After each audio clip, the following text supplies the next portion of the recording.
नमस्कार, स्वागत है आप सभी का। आज का जो हमारा लेक्चर है वो बहुत ही महत्वपूर्ण लेक्चर है, क्योंकि उससे संबंधित जो है प्रश्न कई सारे एग्जाम्स में आपको देखने को मिलते हैं। विशेषकर जो है सीसैट का एग्ज़ाम, चाहे वो पीसीएस में हो चाहे वो यूपीएससी का हो, और उसके अलावा lower PCS, UP triple SC के कई सारे एग्ज़ाम्स हैं जिसमें interpersonal skill, communication, problem solving, decision making से जो है बहुत सारे क्वेश्चन आते हैं, जिसको हम हिंदी में अंतर्वैयक्तिक क्षमता, संप्रेषण कौशल, निर्णयन एवं समस्या समाधान के रूप में जानते हैं। तो वास्तव में ये एक मनोविज्ञान का जो है या सामाजिक विज्ञान का टॉपिक है, और इसमें कई सारी थ्योरीज हैं, कई सारी ऐसी बारीक बातें हैं जो आपको समझनी चाहिए। और इसके प्रश्नों को जो है आप एग्ज़ाम में प्रायः जो है स्किप करने का प्रयास करते हैं, लेकिन अगर आप इस वीडियो को, इस लेक्चर को शुरू से अंत तक देखेंगे तो मैं आपको ये विश्वास दिला सकता हूँ कि अब आपका इससे एक भी प्रश्न जो है गलत नहीं होगा इस टॉपिक से। तो आज जो है हम interpersonal skill and communication skill को जो है कंप्लीटली जो है इस लेक्चर में समझेंगे, और किस तरह से उन पर कहाँ कहाँ से क्वेश्चन आ सकते हैं इसको भी हम यहाँ पर डिस्कस करेंगे। तो शुरुआत करते हैं, और शुरुआत करने से पहले मैं बता दूं कि लोअर पीसीएस मेंस जो 2019 का है और लोअर पीसीएस प्री में भी जो है ये टॉपिक पूछा जाता है, और इससे जो है 3-4 प्रश्न आपको जो है देखने को मिलते हैं। लोअर पीसीएस की अगर आप तैयारी कर रहे हैं, मेंस की आपने प्रीलिम्स निकाला हुआ है, तो आपको जो है कम समय में और बहुत ही कम्प्रिहेंसिव सटीक तैयारी की जो है आवश्यकता है, जो ऐसे मटेरियल के साथ में होनी चाहिए जो आपको सीधे जो है लक्ष्य की तरफ जो है ले जा सके और आप अपना एग्ज़ाम क्वालिफाई कर सकें। क्योंकि आपको जो है 22 गुना लोगों में फाइट करनी है। तो 22 गुना जो है लोग जो है एक पद के सापेक्ष 672 कुल पोस्ट हैं जहाँ तक मुझे याद आ रहा है, तो उसके 22 गुना अभ्यर्थी बुलाए गए हैं, उनमें से आपको एक बनना है। तो आपको जो है एक ऐसे कोर्स की आवश्यकता है जिसके लिए आप लोग बार बार रिक्वेस्ट भी कर रहे थे।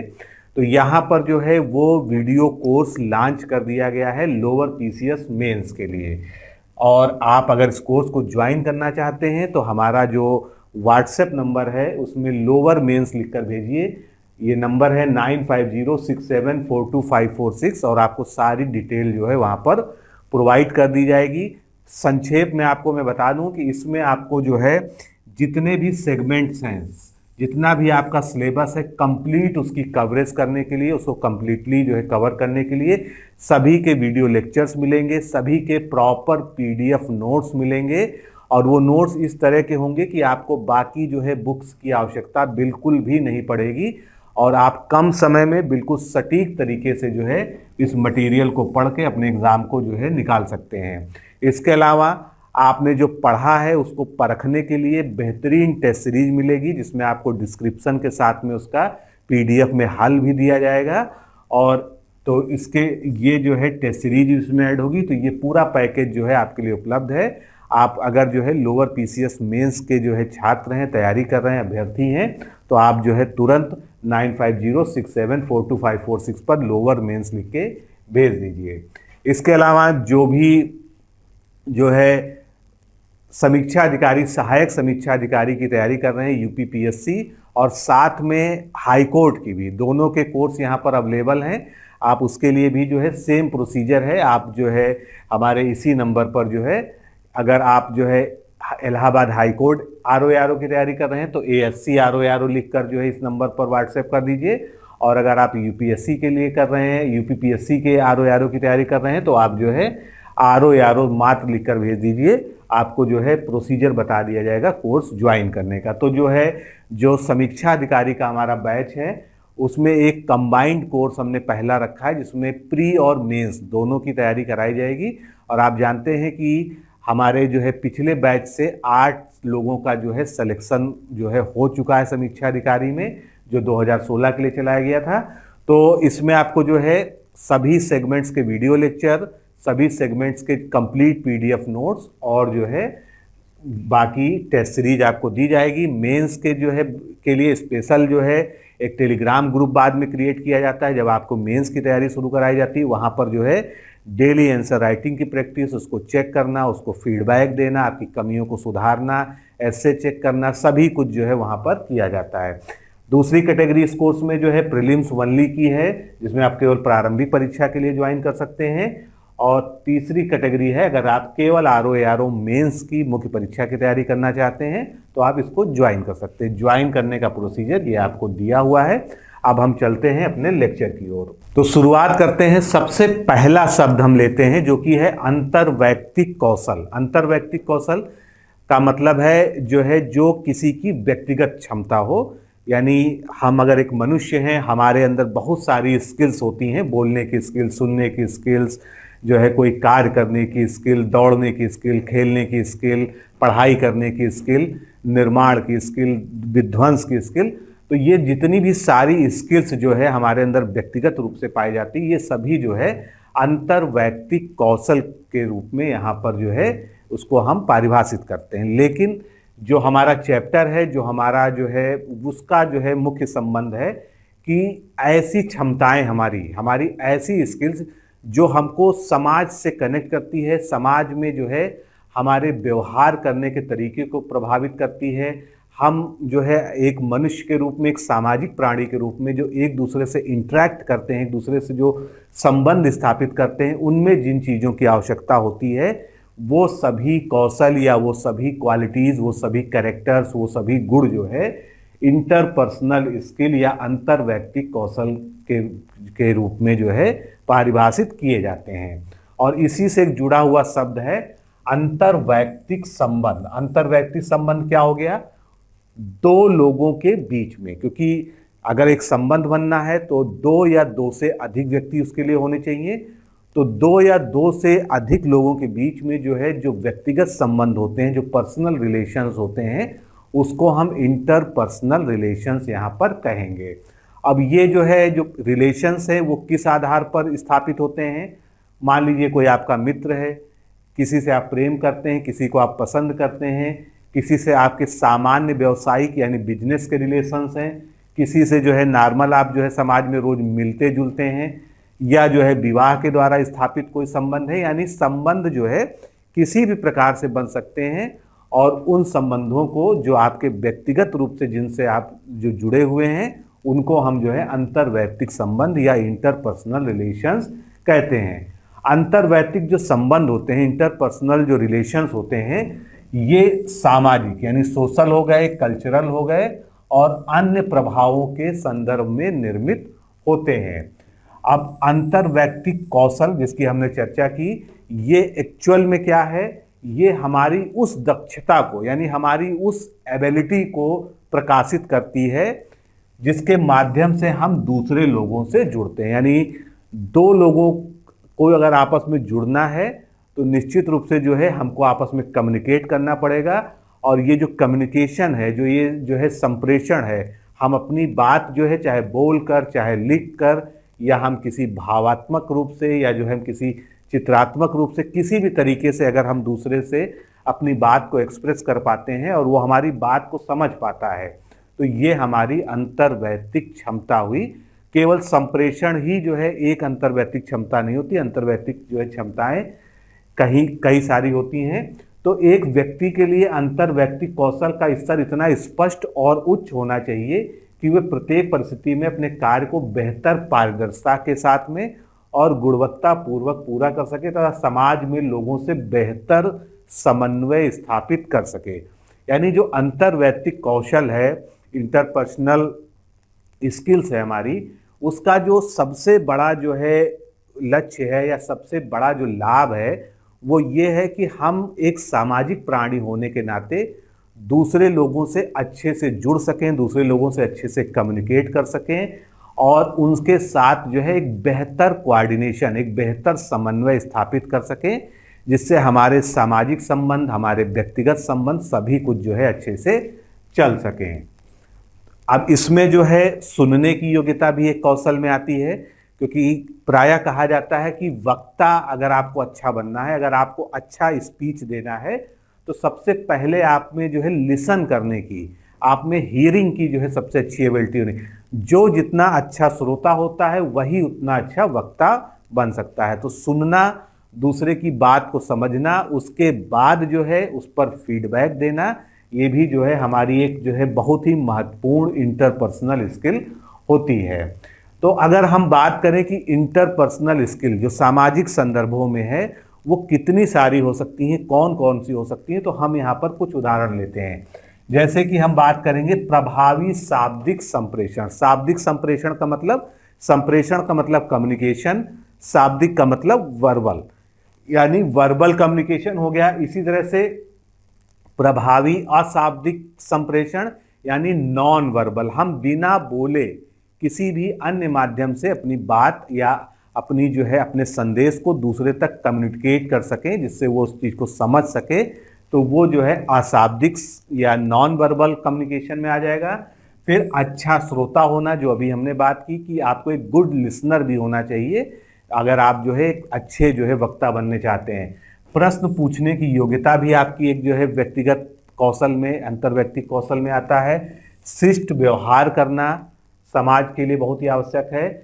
आपके अंदर समस्या समाधान की क्षमता होनी चाहिए, क्योंकि मनुष्य होने का जो सबसे बड़ा गुण है कि मनुष्य में जो है ईश्वर ने विवेक दिया है, और विवेक जो है जो हमारी एक दक्षता है, उससे हम ये डिसाइड करते हैं कि क्या चीज़ जो है अच्छी है और क्या चीज़ बुरी है, क्या कौन सा कार्य अच्छा है, कौन सा कार्य बुरा है, और उसके आधार पर हम किसी समस्या का समाधान के लिए निर्णय लेते हैं। इसके बाद जो है आत्म प्रबंधन यानी सेल्फ मैनेजमेंट आ गया। जिम्मेदारी और जवाबदेही, हम कोई भी कार्य करते हैं, हम कोई भी पद लेते हैं, हम किसी भी स्तर पर जीवन में होते हैं, तो वहाँ पर हमको जो है उसके साथ जो है जिम्मेदार होना चाहिए और हमारा उत्तरदायित्व होना चाहिए, उसको हमको बखूबी निभाना चाहिए। मुखरता जो है, हम किसी से बात करते हैं या किसी भी कार्य में हम मुखर होने चाहिए। सामाजिक जागरूकता, यानी अगर आप एक सामाजिक प्राणी हैं तो आप में जो है सोशल अवेयरनेस भी होनी चाहिए। आप आंख मूंद के जो है नहीं बैठे रह सकते हैं, या केवल ये सोचकर कि जो है हमको केवल अपने व्यक्तिगत जीवन पे ध्यान देना है, हम समाज की तरफ बिना देखे भी जीवन चला सकते हैं, तो ऐसा बिल्कुल भी नहीं संभव है। क्योंकि समाज में अगर आप हैं तो आपको समाज के प्रति भी जागरूक होना चाहिए। किसी भी कार्य के लिए पहल करना। संज्ञानात्मक एवं विश्लेषक, यानी आपके अंदर एनालिटिकल पावर भी होनी चाहिए। किसी समस्या में अगर आप फंसे हैं या कोई समस्या आई है तो उसके लिए आपके अंदर जो है एक एनालिटिकल पावर होनी चाहिए कि ये समस्या आई है तो इसका हम समाधान कैसे करें। फिर तदनुभूति। तो ये सभी जो है अंतर्व्यक्तिक कौशल के प्रकार थे जो है सामाजिक संदर्भ में। इसके अलावा भी बहुत सारे कौशल हो सकते हैं, बहुत सारी स्किल्स जो है मनुष्य में पाई जाती है। तो अब हम एक स्टेप आगे बढ़ते हैं। अभी हमने जो है अंतर्व्यक्तिक संबंध क्या है, अंतर्व्यक्तिक कौशल क्या होते हैं, इसको समझा है। अब हम बात करते हैं संप्रेषण। संप्रेषण को हम इंग्लिश में कम्युनिकेशन कहते हैं। अगर हम इसको एक सामान्य अर्थ में बात करें तो अपनी बात को जो है किसी भी माध्यम से, जो भी आपके पास पॉसिबल मीन्स हैं, पॉसिबल मीडियम है, उस माध्यम से अपनी बात को दूसरे तक पहुंचाना, और इस तरह से पहुंचाना कि वो आपकी बात को समझ सके और एक सार्थक बात आपकी जो है आपके आशय को समझ सके। तो ये जो हो गया कम्युनिकेशन। लेकिन अगर हम संप्रेषण की अवधारणा की बात करें कि संप्रेषण का कॉन्सेप्ट क्या है, तो मनुष्य एक सामाजिक प्राणी है, सोशल जीव है, और अपने विचार और भावनाओं को अभिव्यक्त करने के लिए हम अपनी जो है आइडियाज़ को, अपनी जो है फीलिंग्स को एक्सप्रेस करने के लिए संप्रेषण पर ही निर्भर हैं। क्योंकि अगर हम अपनी फीलिंग्स को, अपने आइडियाज़ को दूसरे से शेयर नहीं कर सकते, और शेयर करने का माध्यम क्या है, शेयर करने का माध्यम कम्युनिकेशन ही है। तो इसके लिए हमको संप्रेषण पर निर्भर रहना पड़ेगा। और इसको और दूसरे शब्दों में कहें तो संप्रेषण मनुष्य की अनिवार्य आवश्यकता है। जब तक आप अपनी बात को दूसरे तक कम्युनिकेट नहीं कर पाएंगे तब तक आप जो है जीवन नहीं जी पाएंगे, क्योंकि एक सामाजिक प्राणी होने के नाते आपको दूसरे से हर हाल में कम्युनिकेट करना पड़ेगा। तो सामाजिक जीवन का जो है ये कम्युनिकेशन आधार होता है। देखिए जो क्वेश्चन यहाँ पे पूछे जाते हैं, ये इसी तरह से यहाँ से भी क्वेश्चन निकल सकता है कि सामाजिक जीवन का आधार निम्न में से क्या है। उसमें एक ऑप्शन आपको दे दिया जाएगा संप्रेषण। उसके अलावा और भी कई ऑप्शंस होंगे जो गलत होंगे, लेकिन यहाँ पर आपको, तो यहाँ पर जितनी भी लाइंस जो है, जो भी हम डिस्कस कर रहे हैं, क्वेश्चन कहीं से भी अराइज हो सकता है, इसलिए इसको समझते चलिएगा।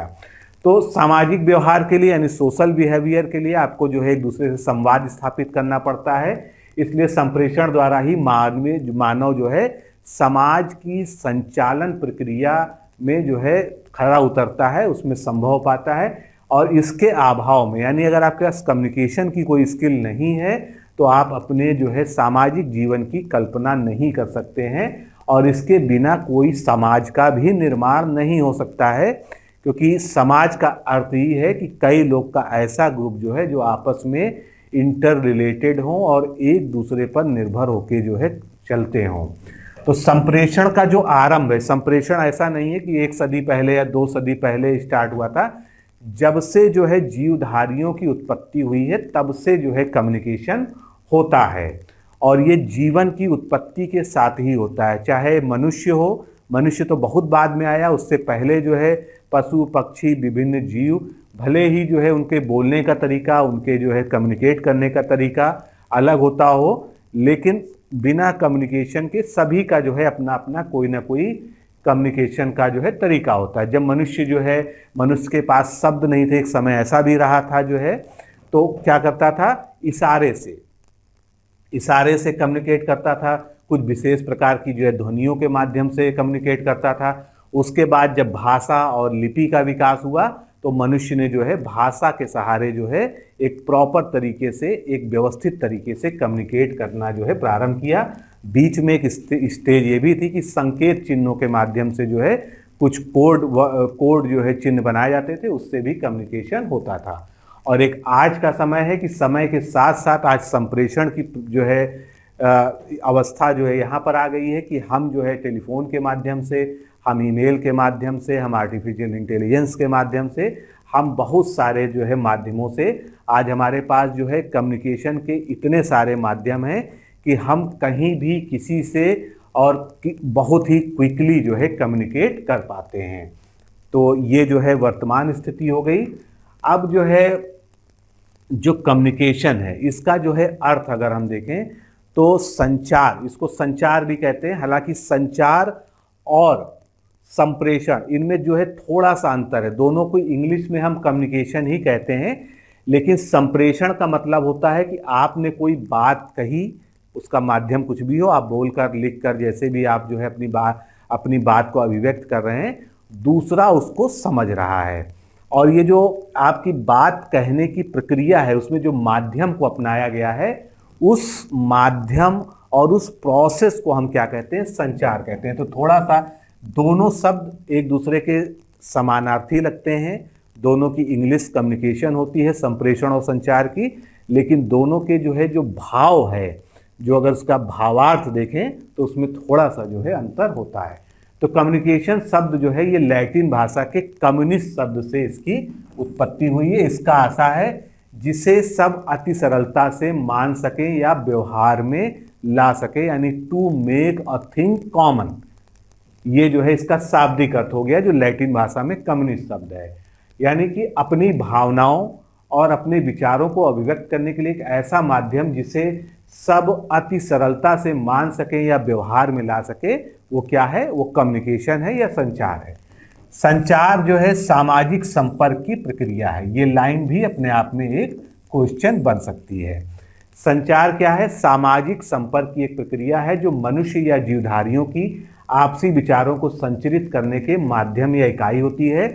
इसके अंतर्गत विभिन्न प्रकार की भाषाएं आती हैं। अब संचार के कई सारे माध्यम हो सकते हैं, भाषा के माध्यम से, बोलियों के माध्यम से, किसी ध्वनि के माध्यम से, किसी संकेत चिन्ह के माध्यम से, किसी चित्र के माध्यम से आप जो है कम्युनिकेट कर सकते हैं या संचार जो है कर सकते हैं। अब एक स्टेप आगे बढ़ते हैं। संचार को हमने समझ लिया, संचार शब्द या जो है संप्रेषण शब्द जो है यानी कम्युनिकेशन जो शब्द है उसकी उत्पत्ति कैसे हुई। अब हम बात करते हैं कम्युनिकेशन और मैसेज, यानी एक तरफ जो है कम्युनिकेशन है और संदेश है।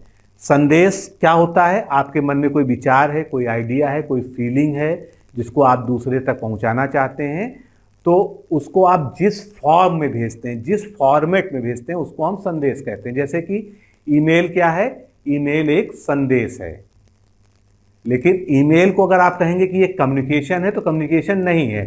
ये जो है संदेश है, जो कम्युनिकेशन यानी संप्रेषण के बीच का एक चरण है।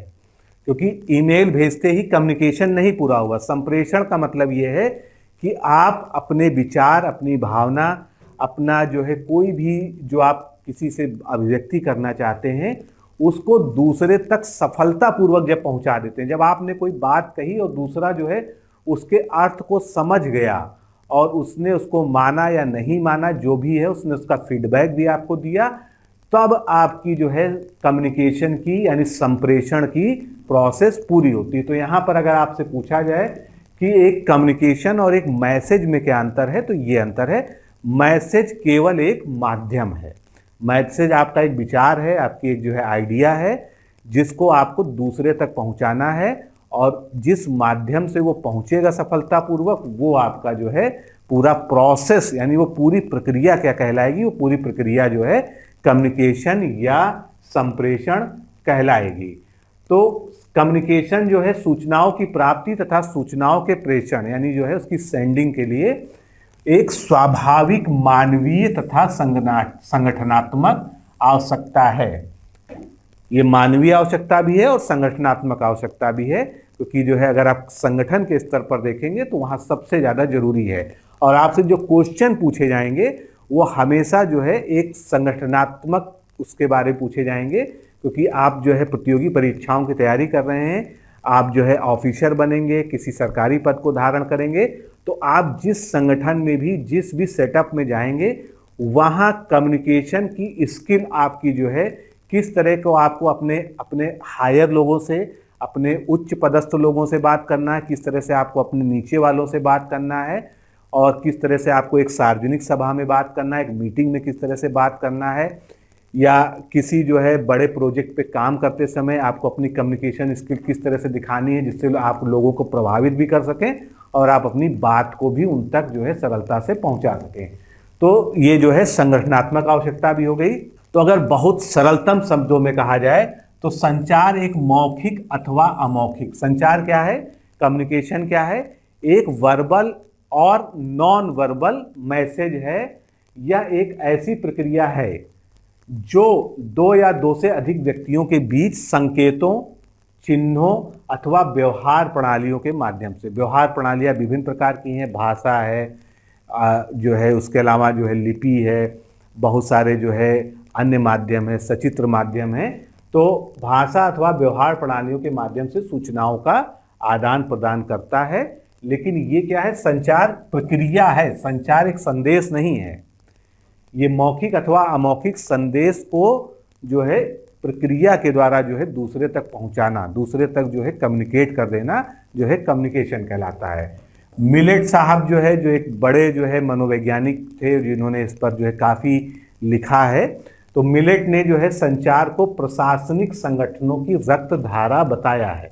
सीधा क्वेश्चन आपसे ऐसे ही पूछा जाएगा कि किस जो है विचारक ने प्रशासनिक संगठनों की रक्त धारा बताया है कम्युनिकेशन को, तो मिलेट ने बताया है। इसी तरह से पिफनर भी एक विचारक हुए, उन्होंने इसको प्रबंध का हृदय कहा है, यानी हार्ट ऑफ अ मैनेजमेंट, यानी कोई एक मैनेजमेंट है, कोई एक संस्था है, कोई एक जो है जहाँ पर जो है कई सारे लोग काम करते हैं, कोई एक ऑफिस है, तो उसमें जो है संचार प्रणाली वहाँ का हार्ट होती है, क्योंकि संचार व्यवस्था आपकी अगर अच्छी नहीं है तो जो है आप जो है अच्छी तरक्की नहीं कर सकते हैं। इसी तरह से जॉर्ज और टेरी आ गए, इन्होंने क्या कहा है कम्युनिकेशन के बारे में कि कम्युनिकेशन संगठनात्मक कार्यों तथा प्रबंधकीय प्रक्रियाओं यानी मैनेजेरियल प्रोसेस के लिए चिकनाई का काम करता है, एक बटर की तरह काम करता है, या एक लुब्रिकेंट की तरह काम करता है। लुब्रिकेंट शब्द जो है यहाँ पर ज़्यादा जो है अच्छा है, क्योंकि जो है अगर किसी मशीनरी में लुब्रिकेंट लगा रहता है तो मशीनरी घिसती नहीं है और आसानी से कार्य करती है। तो संप्रेषण जो है अर्थपूर्ण संदेशों के, अब जो हमने अभी बार बार मैं इस बात पे जोर दे रहा हूँ कि संप्रेषण हमारा तभी पूरा होता है जब हमारा संदेश प्राप्त करने वाले को पहुंच जाए और उसकी समझ में भी आ जाए कि हमने क्या कहा है उससे। तो संप्रेषण जो है क्या है, मीनिंगफुल मैसेजेस के पारस्परिक आदान प्रदान की, यानी ऐसा संदेश जो मीनिंगफुल हो, जिसका कोई अर्थ निकलता हो। अगर आप जो है बिना अर्थ का किसी को कोई मैसेज भेज दें, कुछ भी आप ऊटपटांग लिख के भेज दें और दूसरा नहीं समझ सकता है, तो ये जो है संप्रेषण आपका पूरा नहीं हुआ, ये एक तरफा संवाद होकर रह जाएगा। तो संप्रेषण अर्थपूर्ण संदेशों के पारस्परिक आदान प्रदान की एक ऐसी प्रक्रिया है जिसका उद्देश्य आपसी समझ उत्पन्न करना एवं पारस्परिक प्रभाव डालना है। संप्रेषण मानवीय संबंधों का अभिन्न एवं महत्वपूर्ण अंग है। मानवीय सामाजिक संबंध इसी पर आधारित होते हैं। यदि किसी संगठन के लोग एक दूसरे की भावनाओं को जान और समझ लें तो निसंदेह उत्पादन बढ़ाने में, यानी उसकी प्रोडक्टिविटी बढ़ाने में जो है बहुत मदद मिलती है। बाकी बहुत सारी बातें हैं संप्रेषण के बारे में, थोड़ा सा जो है 2-4 पॉइंट्स को और लेते हैं। संप्रेषण संदेशों के विनिमय यानी एक्सचेंज और पारस्परिक समझ म्यूचुअल अंडरस्टैंडिंग के निर्माण की प्रक्रिया है। वस्तुतः यानी एक्चुअली यह अर्थपूर्ण संदेशों का क्या है, पारस्परिक आदान प्रदान है, एक्सचेंज है, जो है विनिमय है। लेकिन यहाँ पर हमेशा ध्यान दीजिएगा कि अर्थपूर्ण संदेश होगा तभी हमारा कम्युनिकेशन पूरा होगा। तो अगर हम संप्रेषण कौशल को लाएं यानी कम्युनिकेशन स्किल को अब यहाँ पर लाते हैं, तो कम्युनिकेशन स्किल के तत्व जिसका उद्देश्य आपसी समझ उत्पन्न करना तथा पारस्परिक मानव व्यवहार को प्रभावित करना है। केवल ज्ञान मात्र का होना ही पर्याप्त नहीं होता। आप कितने भी ज्ञानी हो, कितने भी अच्छे जो है विचारक हो, लेकिन आप अगर अपनी बात को दूसरे को नहीं समझा पा रहे हैं, आप अपनी बात से दूसरे को प्रभावित नहीं कर पा रहे हैं, या जो आप कहना चाह रहे हैं वो दूसरा नहीं समझ पा रहा है, तो आपका सारा ज्ञान जो है एक किनारे धरा रह जाएगा। यानी कि केवल ज्ञान मात्र होना ही जो है आवश्यक नहीं है। अगर आपको एक सफल जो है व्यक्ति बनना है, एक सफल सामाजिक प्राणी बनना है, तो आपको दूसरे के साथ प्रभावपूर्ण ढंग से जो है संवाद स्थापित करना, कम्युनिकेट करना, संप्रेषण करना जो है आना चाहिए। यानी कि प्रभावपूर्ण संचार सफलता की कुंजियों में से एक है। यानी जीवन में सफल होने के लिए, सक्सेस होने के लिए वो स्तर कोई भी हो सकता है, सामाजिक स्तर हो सकता है, अकादमिक स्तर हो सकता है, लेकिन अगर आपको जीवन में किसी भी स्तर पे सफल होना है तो संप्रेषण, प्रभावपूर्ण संचार, effective communication is a basic need, सफलता की कुंजी है। तो अपना संदेश सफलतापूर्वक पहुंचाकर हम विचारों तथा मनोभावों को प्रभावपूर्ण ढंग से संसूचित करते हैं। संदेश एक सूचना मात्र है जो हमें कम्युनिकेट करना चाहते हैं, जो हमारे विचार हैं, जो हमारे जो है आइडिया हैं, जिसको हम कम्युनिकेट करना चाहते हैं। यह आवश्यक है कि वह तकनीकी रूप से सही हो, यानी टेक्निकली वो सही हो, किंतु हमारे पास सरलतम संभव तरीके से अपने विचार स्पष्ट करने, प्रभावपूर्ण ढंग से अभिव्यक्त करने तथा उन्हें दूसरों के पास पहुंचाने की सक्षमता भी होनी चाहिए। आगे बढ़ते हैं। एक शब्द जो है यहाँ पर और जान लीजिए, 2 तरह के कौशल बताए गए हैं। एक है सॉफ्ट स्किल और एक है हार्ड स्किल। प्राय आप किताबों में पढ़ेंगे, अगर आपको जानकारी नहीं होगी तो थोड़ा सा जो है यहाँ पर जो है कन्फ्यूजन होगा। और ये दोनों शब्द इसी तरह से है जिस तरह से हम कहते हैं सॉफ्टवेयर और हार्डवेयर। सॉफ्ट स्किल का मतलब ये होता है कि ऐसी स्किल जो है दिखाई नहीं देती है, यानी कि जो हमारे बोलचाल है, हमारे हाव भाव हैं, हमारी भाव भंगिमाएँ हैं, इन सब के माध्यम से हम संकेतों के माध्यम से भी जो है, जैसे मूक बधिर कोई होता है तो उसके लिए आप देखेंगे मूक बधिर की जो है भाषा अलग होती है, ब्रेल लिपि से जो अंधे लोग होते हैं वो पढ़ पाते हैं। तो इस तरह से जो चीज़ें हम देख नहीं सकते, जो चीज़ें केवल जो है हम महसूस कर सकते हैं, वो क्या आती हैं, वो हमारी सॉफ्ट स्किल में आती हैं। और वहीं पर हार्ड स्किल क्या है, आपने अपने संदेश को एक कागज़ पर लिख दिया, आपने एक ईमेल लिख दिया, आपने एक प्रिंट आउट ले लिया, आपने एक किताब लिख दी, आपने एक साइन बोर्ड लगा दिया, आपने जो है एक पंपलेट बांट दिया, तो ये क्या हुआ, ये सभी हार्ड कम्युनिकेशन स्किल में आता है। तो सॉफ्ट स्किल और हार्ड स्किल का ये अंतर याद रखिएगा। अब बहुत सारे विद्वानों ने, चूंकि ये मनोविज्ञान का जो है एक टॉपिक है ये, तो संप्रेषण की जो है बहुत सारी परिभाषाएं प्रचलित हैं और समय समय पर अनेक विद्वानों ने बहुत सारी परिभाषाएं दी हैं और क्वेश्चन जो है यहाँ से बहुत आता है, परिभाषाओं से क्वेश्चन पूछ लिया जाता है। तो सबसे पहले हम ऑक्सफोर्ड डिक्शनरी की चर्चा करेंगे। ऑक्सफोर्ड डिक्शनरी में कम्युनिकेशन को क्या कहा गया है? विचारों, जानकारियों आदि का विनिमय यानी एक्सचेंज, दूसरों तक पहुंचाना या बांटना, चाहे वो मौखिक हो या लिखित हो या सांकेतिक हो, ये क्या कहलाता है? संप्रेषण कहलाता है। तो इस तरह से एक जो है पूरी संपूर्ण परिभाषा जो है ऑक्सफोर्ड डिक्शनरी में कम्युनिकेशन की दी गई है। अब विचारकों की बात करते हैं तो कुंट्ज और ओ'डॉनल, इन्होंने क्या कहा है कि कम्युनिकेशन या संप्रेषण एक व्यक्ति से दूसरे व्यक्ति को सूचनाओं का हस्तांतरण है, यानी कि ट्रांसफर है, चाहे उसमें विश्वास व्यक्त करे या ना करे। मतलब हमने कोई बात दूसरे से कह दी, उस तक पहुंच गए, उसने समझ भी लिया, लेकिन अब ये उसकी मर्जी है कि वो मेरी बात पे विश्वास करता है या नहीं करता है। तो ये जो है ओ'डॉनल और कुंट्ज साहब ने कहा। उसके बाद आते हैं सीजी ब्राउन, ये सब नाम आपने पहले भी सुने होंगे, बहुत सारे जो है अन्य भी परिभाषाओं में इनके नाम आते हैं। तो सीजी ब्राउन ने क्या कहा है कि संप्रेषण एक व्यक्ति से दूसरे व्यक्ति के मध्य सूचनाओं का संप्रेषण है, यानी जो है जो सूचनाएं होती हैं उनको दो व्यक्तियों के बीच में कम्युनिकेट करना, चाहे उसका विश्वास उत्पन्न हो या ना हो, क्योंकि सूचना सत्य भी हो सकती है, सूचना असत्य भी हो सकती है।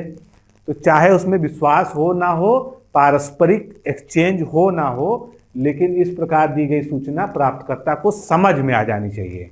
यानी ऐसा ना हो कि उसको समझ में ही ना आए, समझ में आ जाए, उसके बाद वो चाहे बिलीव करता हो आप पे, चाहे आपके जो है सूचना पर जो है नहीं बिलीव करता हो, तब भी ये कम्युनिकेशन हो जाएगा। अगली परिभाषा देखेंगे, लुईस अलन, इन्होंने क्या कहा है कि संप्रेषण उन सभी चीजों का योग है जिनको एक व्यक्ति दूसरे व्यक्ति को अपनी बात ठीक से समझाने के लिए काम में लाता है। यानी हमको कोई बात कहनी है, दूसरे को ठीक से समझानी है, तो उसके लिए हम जो कुछ भी करते हैं वो सब कम्युनिकेशन की परिभाषा में आता है। यानी ये अर्थों का एक पुल है, इसमें कहने, सुनने और समझने की एक व्यवस्थित क्रिया निरंतर चलती रहती है। फ्रेड जी मायर के अनुसार जो है संप्रेषण शब्दों, पात्रों, सूचनाओं, विचारों एवं संपत्तियों के आदान प्रदान की साधन है। न्यूमैन और समर के अनुसार संप्रेषण दो या दो से अधिक व्यक्तियों के मध्य तथ्यों यानी फैक्ट्स, विचारों यानी आइडियाज, सम्मतियों यानी जो है उनकी कंसेंट्स या फीलिंग्स के आदान प्रदान का साधन है।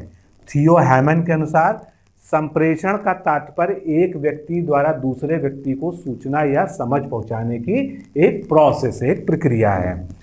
फिर आगे लिटिल ने कहा कि मानव संप्रेषण वह प्रक्रिया, इन्होंने ह्यूमन कम्युनिकेशन को परिभाषित किया कि मानव संप्रेषण वह प्रक्रिया है जिसके द्वारा जानकारी या कोई सूचना पहले से ही समस्त प्रतीकों के माध्यम से ही लोगों के बीच पारित की जाती है तथा वांछित प्रतिपुष्टि मतलब क्या होता है? फीडबैक। जब आपको कोई आपकी बात समझ जाता है तो वो क्या करता है? आपको उसका जो है फीडबैक देता है। तो प्रतिपुष्टि करना भी इसका लक्ष्य होता है, मतलब प्रतिपुष्टि इसका लक्ष्य होता है, लेकिन ये जरूरी नहीं है कि कोई आपकी बात को समझ के आपसे वापस उसकी जो है आपको फीडबैक दे ही, लेकिन इसका लक्ष्य कम्युनिकेशन का फीडबैक होता है। अभी हम लोग जो आगे संचार के विभिन्न मॉडल पढ़ेंगे वहां पर आप इस चीज को देखेंगे। फिर बात करते हैं टेरी और फ्रैंकलिन की। इन्होंने क्या कहा कि संप्रेषण लोगों के बीच समझ विकसित करने और प्राप्त करने की कला है। यह दो या दो से अधिक लोगों के बीच सूचना तथा भावनाओं का आदान प्रदान करने की प्रक्रिया है और यह प्रभावी प्रबंधन यानी इफेक्टिव मैनेजमेंट के लिए बहुत ही आवश्यक है। मैनेजरियल स्किल जो है, जो प्रबंधकीय गुण होते हैं, उसमें जो है एक अच्छा कम्युनिकेशन हमेशा रिक्वायर्ड होता है। हार्वर्ड के अनुसार संप्रेषण का प्रमुख कार्य क्या है? विचारों, तथ्यों और सूचनाओं को शिक्षार्थियों तक पहुंचाना। इन्होंने इसको शिक्षा के संदर्भ में लिया। तो इतनी सारी आपने परिभाषाएं पढ़ी और सबका जीस्ट यही है कि आप अपनी बात को, अपनी विचार को, अपने आइडियाज़ को, अपनी फीलिंग्स को दूसरे तक सक्सेसफुली पहुंचा सकें, जिससे उसको अर्थपूर्ण तरीके से, यानी सही से आपकी बात का अर्थ समझ में आ जाए, जो आप एग्जैक्टली कहना चाहते हैं वही वो समझ जाए। तो ये जो है क्या हो गया, ये आपका जो है संप्रेषण हो गया। अब संप्रेषण या कम्युनिकेशन स्किल पे आते हैं। अभी तक हम लोग संप्रेषण को ही समझ रहे थे विभिन्न तरीके से। कम्युनिकेशन स्किल क्या हो गई? अगर शब्द को पकड़ें तो कम्युनिकेट करने की स्किल, यानी कि जो है संप्रेषण करने की जो आपकी दक्षता है, जो एबिलिटी है, उसको हमने कहा कि ये कम्युनिकेशन स्किल है। और ये एक बहुत ही महत्वपूर्ण इंटरपर्सनल स्किल है। ये बहुत ही महत्वपूर्ण जो है अंतर्वैयक्तिक क्षमता है।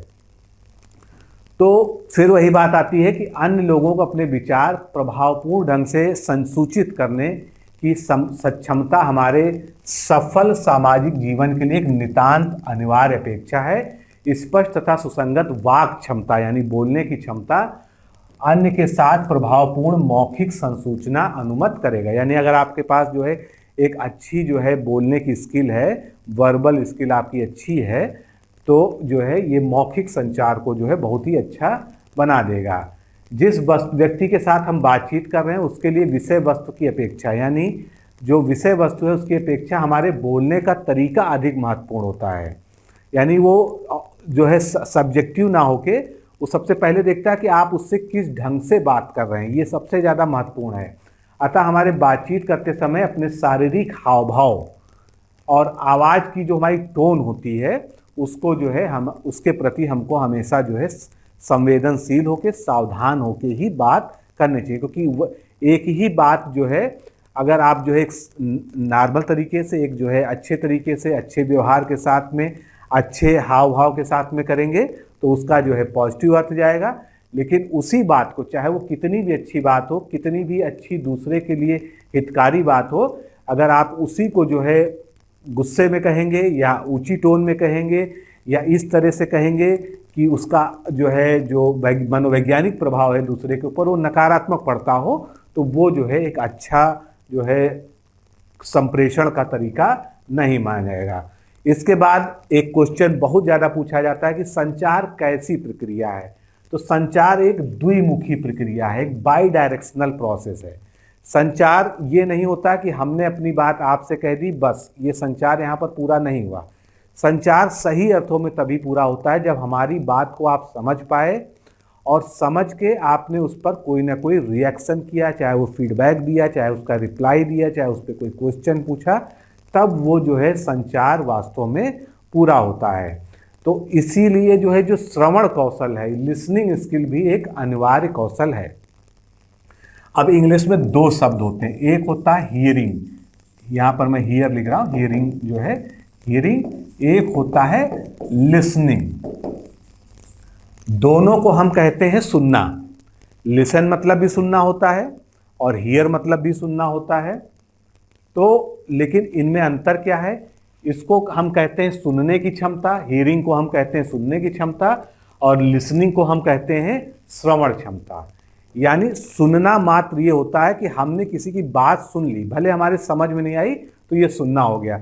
लेकिन लिसनिंग का क्या मतलब है कि हमने किसी की बात को अच्छे से सुनकर समझ भी लिया है, तब हम उसको सही अर्थों में लिसनिंग कहते हैं। और लिसनिंग यानी जो श्रवण क्षमता है, ये भी जो है एक जो है बहुत महत्वपूर्ण इंटरपर्सनल स्किल है, श्रवण कौशल है ये। और लिसनिंग करना मात्र सुनना या हियरिंग नहीं होता है, जो कहा जा रहा है उसका प्रभावपूर्ण श्रवण अन्यों को हमारी बात सुनने और उस पर अनुक्रिया करने के लिए प्रोत्साहित करता है। जैसे कुछ लोग को जो है आप जानते होंगे, जो लोग जो है सुनने से ज़्यादा बोलने में विश्वास करते हैं। अगर आपने उनके साथ संवाद स्थापित किया, आपने बोलना शुरू किया, तो हो सकता है आपकी बात को बीच में काट कर ही जो है तुरंत इतने उतावले होते हैं कि वो अपनी बात जो है आगे ले आते हैं, तुरंत जो है बोलने लगते हैं। लेकिन जो है अगर एक सामाजिक व्यवहार की दृष्टि से देखा जाए तो ये बात जो है बहुत ही अच्छी नहीं मानी जा सकती है। हमको एक जो है अच्छा कम्युनिकेटर बनने के लिए या एक अच्छा वक्ता बनने के लिए हमको सबसे पहले जो है अच्छा श्रोता होना चाहिए। हमारा जो श्रवण कौशल है वो भी बहुत ही अच्छा होना चाहिए। हम अगर दूसरे को ध्यान से सुन नहीं सकते हैं तो हम दूसरे से ये कैसे अपेक्षा कर सकते हैं कि जो हम बोलेंगे वो जो है उसको वो ध्यान से सुनेगा। तो सुनना जो है इस कम्युनिकेशन की प्रक्रिया का एक महत्वपूर्ण गुण है जो एक अच्छे वक्ता में होना चाहिए।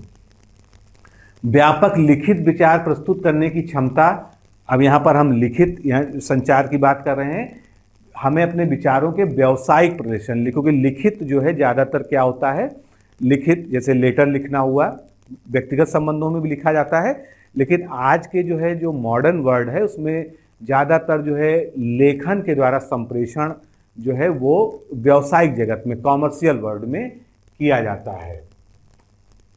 अब संप्रेषण की विशेषताओं की बात कर लेते हैं। अभी तक हमने संप्रेषण कौशल को समझ लिया है, अब जो है संप्रेषण की विशेषताओं की बात करते हैं। संप्रेषण कैसी प्रक्रिया है? संप्रेषण एक बाई डायरेक्शनल प्रोसेस है, जो बोलने वाला है एक व्यक्ति और एक व्यक्ति सुनने वाला है, उसके बीच में एक मीडियम है। हमने अपनी बात उससे कही, उसको समझ में आई और उसने उसका फीडबैक दिया। तो ये क्या है? एक बाई डायरेक्शनल प्रोसेस है। यानी इसमें कौन होता है? एक संदेश भेजने वाला होता है जिसको हम सेंडर कहते हैं, और दूसरा जो है क्या होता है? रिसीवर होता है। और इसी पे बहुत सारे जो है संप्रेषण के मॉडल बने हुए हैं, बहुत सारे विद्वानों ने दिए हैं जो हम आगे जो है देखेंगे। तो संप्रेषण कैसी प्रक्रिया है? बहुत बार क्वेश्चन आया है। संप्रेषण एक दो तरफा या बाई डायरेक्शनल प्रोसेस है। संप्रेषण में क्या होती है? व्यापकता होती है, एक्सपेंसिवनेस होता है या एक्सटेंसिवनेस होता है। व्यापक का अर्थ आप जानते ही हैं कि जिसका प्रभाव एक बड़े क्षेत्र में हो, बड़ी जगह पे हो, तो उसको हम व्यापक कहते हैं। तो व्यापक कैसे हो गया कि सामाजिक स्तर पे भी संप्रेषण का महत्व है, संगठनात्मक स्तर पे है, किसी जो है आप व्यावसायिक संगठन में वहाँ पर है, उसमें जो है कई सारे कार्यात्मक क्षेत्र होते हैं, जैसे कि उत्पादन की यूनिट अलग होती है, वित्त अलग होते हैं, कार्मिक यूनिट अलग होती है, बिक्री यानी सेल्स का जो है डिपार्टमेंट अलग होता है। तो संप्रेषण जो है एक व्यापक गतिविधि है, इसको जो है एक छोटी जगह पे सीमित नहीं किया जा सकता है। उसके बाद जो है संप्रेषण क्या है? कॉन्टिन्यूअस और ऑनगोइंग प्रोसेस है, एक सतत प्रक्रिया है। व्यक्ति अपने विचारों से एक दूसरे व्यक्ति को अवगत कराता है, दूसरे पक्ष को अवगत कराता है, फिर उसका जो है कोई ना कोई रिएक्शन किसी भी फॉर्मेट में आपको प्राप्त होता है, रिप्लाई के फॉर्म में बात करता है, फिर आप आपस में डिस्कस करते हैं, यानी जो है क्या होता है? कम्युनिकेशन लगातार चलता रहता है, ये ऑनगोइंग होता है। उसके बाद जो है कम्युनिकेशन क्या है? एक डायनेमिक प्रोसेस है, एक गतिशील प्रक्रिया है। डायनेमिक प्रोसेस का मतलब ये स्टैटिक नहीं है, इसका प्रवाह रुकता नहीं है, ये लगातार चलने वाली और लगातार बदलने वाली प्रक्रिया भी है। ऐसा नहीं है कि कम्युनिकेशन का एक ही माध्यम है बोलना। कम्युनिकेशन के आज तरह तरह के माध्यम आ चुके हैं और आगे जो है इनमें लगातार जो है बदलाव होते रहेंगे। तो ऐसी चीज़ जिनमें लगातार बदलाव होते हैं उन्हीं बदलावों को हम कहते हैं कि डायनेमिक है, और स्टैटिक मतलब है कोई चीज़ स्थिर हो जाना। तो ये क्या है? एक डायनेमिक प्रोसेस है और लगातार जो है स्थितियाँ बदलती रहती है। फिर संचार जो है म्यूचुअल अंडरस्टैंडिंग जो है इससे लोगों में बढ़ती है, क्योंकि जब हम अपने विचार को, अपनी भावनाओं को एक दूसरे से शेयर करते हैं, अंडरस्टैंडिंग तब जो है एक दूसरे के प्रति बढ़ती है। संचार विभिन्न माध्यमों का प्रयोग करता है, यानी संचार में बहुत सारी मीडिया जो है इन्वॉल्व होती है, जैसे कि लिखित, मौखिक, सांकेतिक, औपचारिक यानी फॉर्मल, अनौपचारिक यानी इनफॉर्मल। तो कई तरह के जो है इसमें प्रोसेस इन्वॉल्व होते हैं, कई सारे माध्यम या मीडियम इसमें होते हैं। संप्रेषण अनेक प्रकार का होता है, अभी हम लोग आगे प्रकार भी देखेंगे, लेकिन यहाँ पर थोड़ा सा समझ लेते हैं। जैसे कि ऊर्ध्वमुखी का मतलब वर्टिकल, यानी कि हमने बोला हम जो है अपने संचार को अपने से उच्च लोगों तक, अपने से उच्च अधिकारियों तक पहुंचाना चाहते हैं, तो इस संचार को हम क्या कहेंगे कि ये वर्टिकल कम्युनिकेशन है। हम जो है अपने नीचे हमारे कुछ कर्मचारी काम करते हैं या हमारे नीचे कुछ विद्यार्थी इनको हम पढ़ा रहे हैं, उनके साथ संचार करते हैं तो कैसा संचार होगा, उसको हम डाउनवर्ड कम्युनिकेशन कहेंगे, यानी अधोमुखी कहेंगे। एक कम्युनिकेशन जो है सामूहिक होता है, हम सब जो है ग्रुप में बैठे हैं, ना कोई ऊपर है ना कोई नीचे है, सब लोग जो है समानता के साथ बात कर रहे हैं, तो वो सामूहिक हो गया। एक होता है जन संप्रेषण, जिस तरह से आप देखते हैं कि नेता लोग या जो है वक्ता जाके मंच पर जो है भाषण देते हैं, तो वो क्या हो गया, वो पब्लिक कम्युनिकेशन हो गया, यानी आम पब्लिक से जो है कम्युनिकेट करना। तो कई सारे जो होते हैं, संप्रेषण की प्रक्रिया में कई सारे संगठक तत्व होते हैं जिन पर डिटेल में आगे हम चर्चा करेंगे। एक तो संप्रेषक होता है, यानी मैसेज भेजने वाला, जिसको हम कम्युनिकेटर कहते हैं। उसके बाद एक संदेश होना चाहिए जिसको हमको भेजना है, वो हमारे विचारों से उत्पन्न होता है, हमारी फीलिंग से उत्पन्न होता है। फिर क्या होता है, संचार का कोई ना कोई माध्यम होना चाहिए, जैसे कि लिखित, मौखिक, किसी तरह का माध्यम हो। प्रापक यानी रिसीव करने वाला, हमारे संदेश को प्राप्त करने वाला। उसके बाद आ जाता है प्रतिक्रिया, उस पर जो है रिएक्ट करके या उस पर फीडबैक देना प्रतिक्रिया कहलाती है। फिर कैसी प्रक्रिया है ये, एक साइक्लिक प्रोसेस है। बाई डायरेक्शनल तो है ही है, ये द्विमुखी संचार होता है, लेकिन ये साइक्लिक प्रोसेस है। क्यों? क्योंकि अगर एक सेंडर है, कोई भेजने वाला है, उसने एक संदेश तैयार किया, संदेश का एक माध्यम चुना, माध्यम के द्वारा जो है संदेश संचरित हुआ और वो प्राप्तकर्ता के पास पहुंचा। प्राप्तकर्ता ने जब उसको समझ लिया, उसके बाद उस पर अपनी जो है उसने क्या की, प्रतिपुष्टि कर दी, यानी कि उसने फीडबैक दे दिया, रिप्लाई दे दिया। तो कैसी प्रक्रिया हो गई, ये एक साइक्लिक प्रक्रिया है, चक्रीय प्रक्रिया है। ठीक है, आगे बढ़ते हैं। जो कम्युनिकेशन है, इसको हमने पहले भी डिस्कस किया है, वो प्रबंधन का आधार है। एक जो है, एक जगह लिखा था ना अभी, प्रबंधन का हृदय होता है, यानी हार्ट ऑफ मैनेजमेंट होता है। तो ये किसी भी मैनेजमेंट, कोई भी जो है किसी भी स्तर का ऑर्गेनाइजेशन हो, पब्लिक ऑर्गेनाइजेशन हो, जो है कोई एनजीओ हो, कोई जो है सरकारी दफ्तर हो, या कोई जो है सदन हो, तो कहीं भी जो है ये एक मैनेजमेंट का फाउंडेशन होता है, आधार होता है। बिना अच्छे संप्रेषण के, बिना अच्छे कम्युनिकेशन के माध्यम के आप जो है किसी भी प्रबंधन में, किसी भी मैनेजमेंट में सफल नहीं हो सकते हैं। इसके बाद कार्य निष्पादन की आधारशिला है, यानी किसका फाउंडेशन है, हमको कोई भी कार्य करना है, कोई भी टास्क परफॉर्म करना है, तो जब तक उस टास्क के लिए आपका जो है communication skill, communication system well developed नहीं होगा, कम्युनिकेशन स्किल जो है आपकी जो है प्रभावपूर्ण नहीं होगी, तो आप जो है कोई भी टास्क को प्रभाव जो है नहीं कर पाएंगे। जैसे मान लीजिए आपको अपने अधीन किसी कर्मचारी से कोई कार्य कराना है,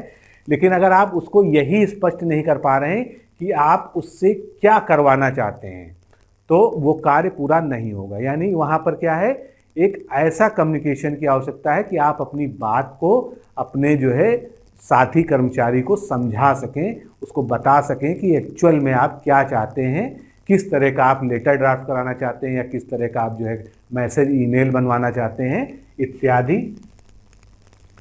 आगे बढ़ते हैं। प्रशासकीय कार्य, संप्रेषण जो है एक प्रशासकीय कार्य है, क्योंकि जब ये संप्रेषण का जो है प्रयोग किसी व्यवसायिक क्षेत्र में होता है, किसी भी कॉमर्शियल सेक्टर में होता है, तो इसकी प्रकृति जो है कैसी हो जाती है, एडमिनिस्ट्रेटिव हो जाती है। फिर develops the spirit of mutual cooperation, जैसे कि हमने बताया था ना कि ये परस्पर सहयोग की भावना का विकास करता है।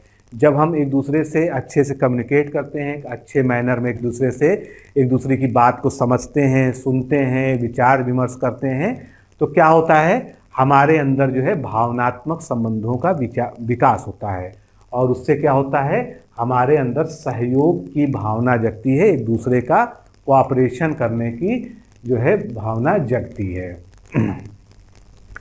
अब बात आती है संप्रेषण की प्रक्रिया या संचार की प्रक्रिया। तो अगर एक बहुत सरलतम तरीके से हम समझें कि ये जो कम्युनिकेशन का होल प्रोसेस क्या है, उसको सबसे सिंपल तरीके से समझा जाए, तो एक प्रेषक होता है जो अपना संदेश, अपने विचार, अपनी सूचना जो है दूसरे तक पहुंचाना चाहता है। वो क्या करता है, उस संदेश को तैयार करता है, संदेश को तैयार करता है, फिर वो चुनता है कि हमारा जो संदेश है वो किस मीडियम से, किस माध्यम से सबसे अच्छी तरह से पहुंच सकता है और जल्दी पहुंच सकता है। उसने मीडियम का चयन कर लिया और जो है जिसको पहुंचाना था वहां तक ये चीज़ पहुंच गई। उसके बाद वहां से उसको क्या हुआ, फीडबैक मिल गया, जिस तक पहुंचना था रिसीवर तक उसने इसको समझ लिया और उसने फीडबैक दे दिया, फीडबैक फिर आ गया।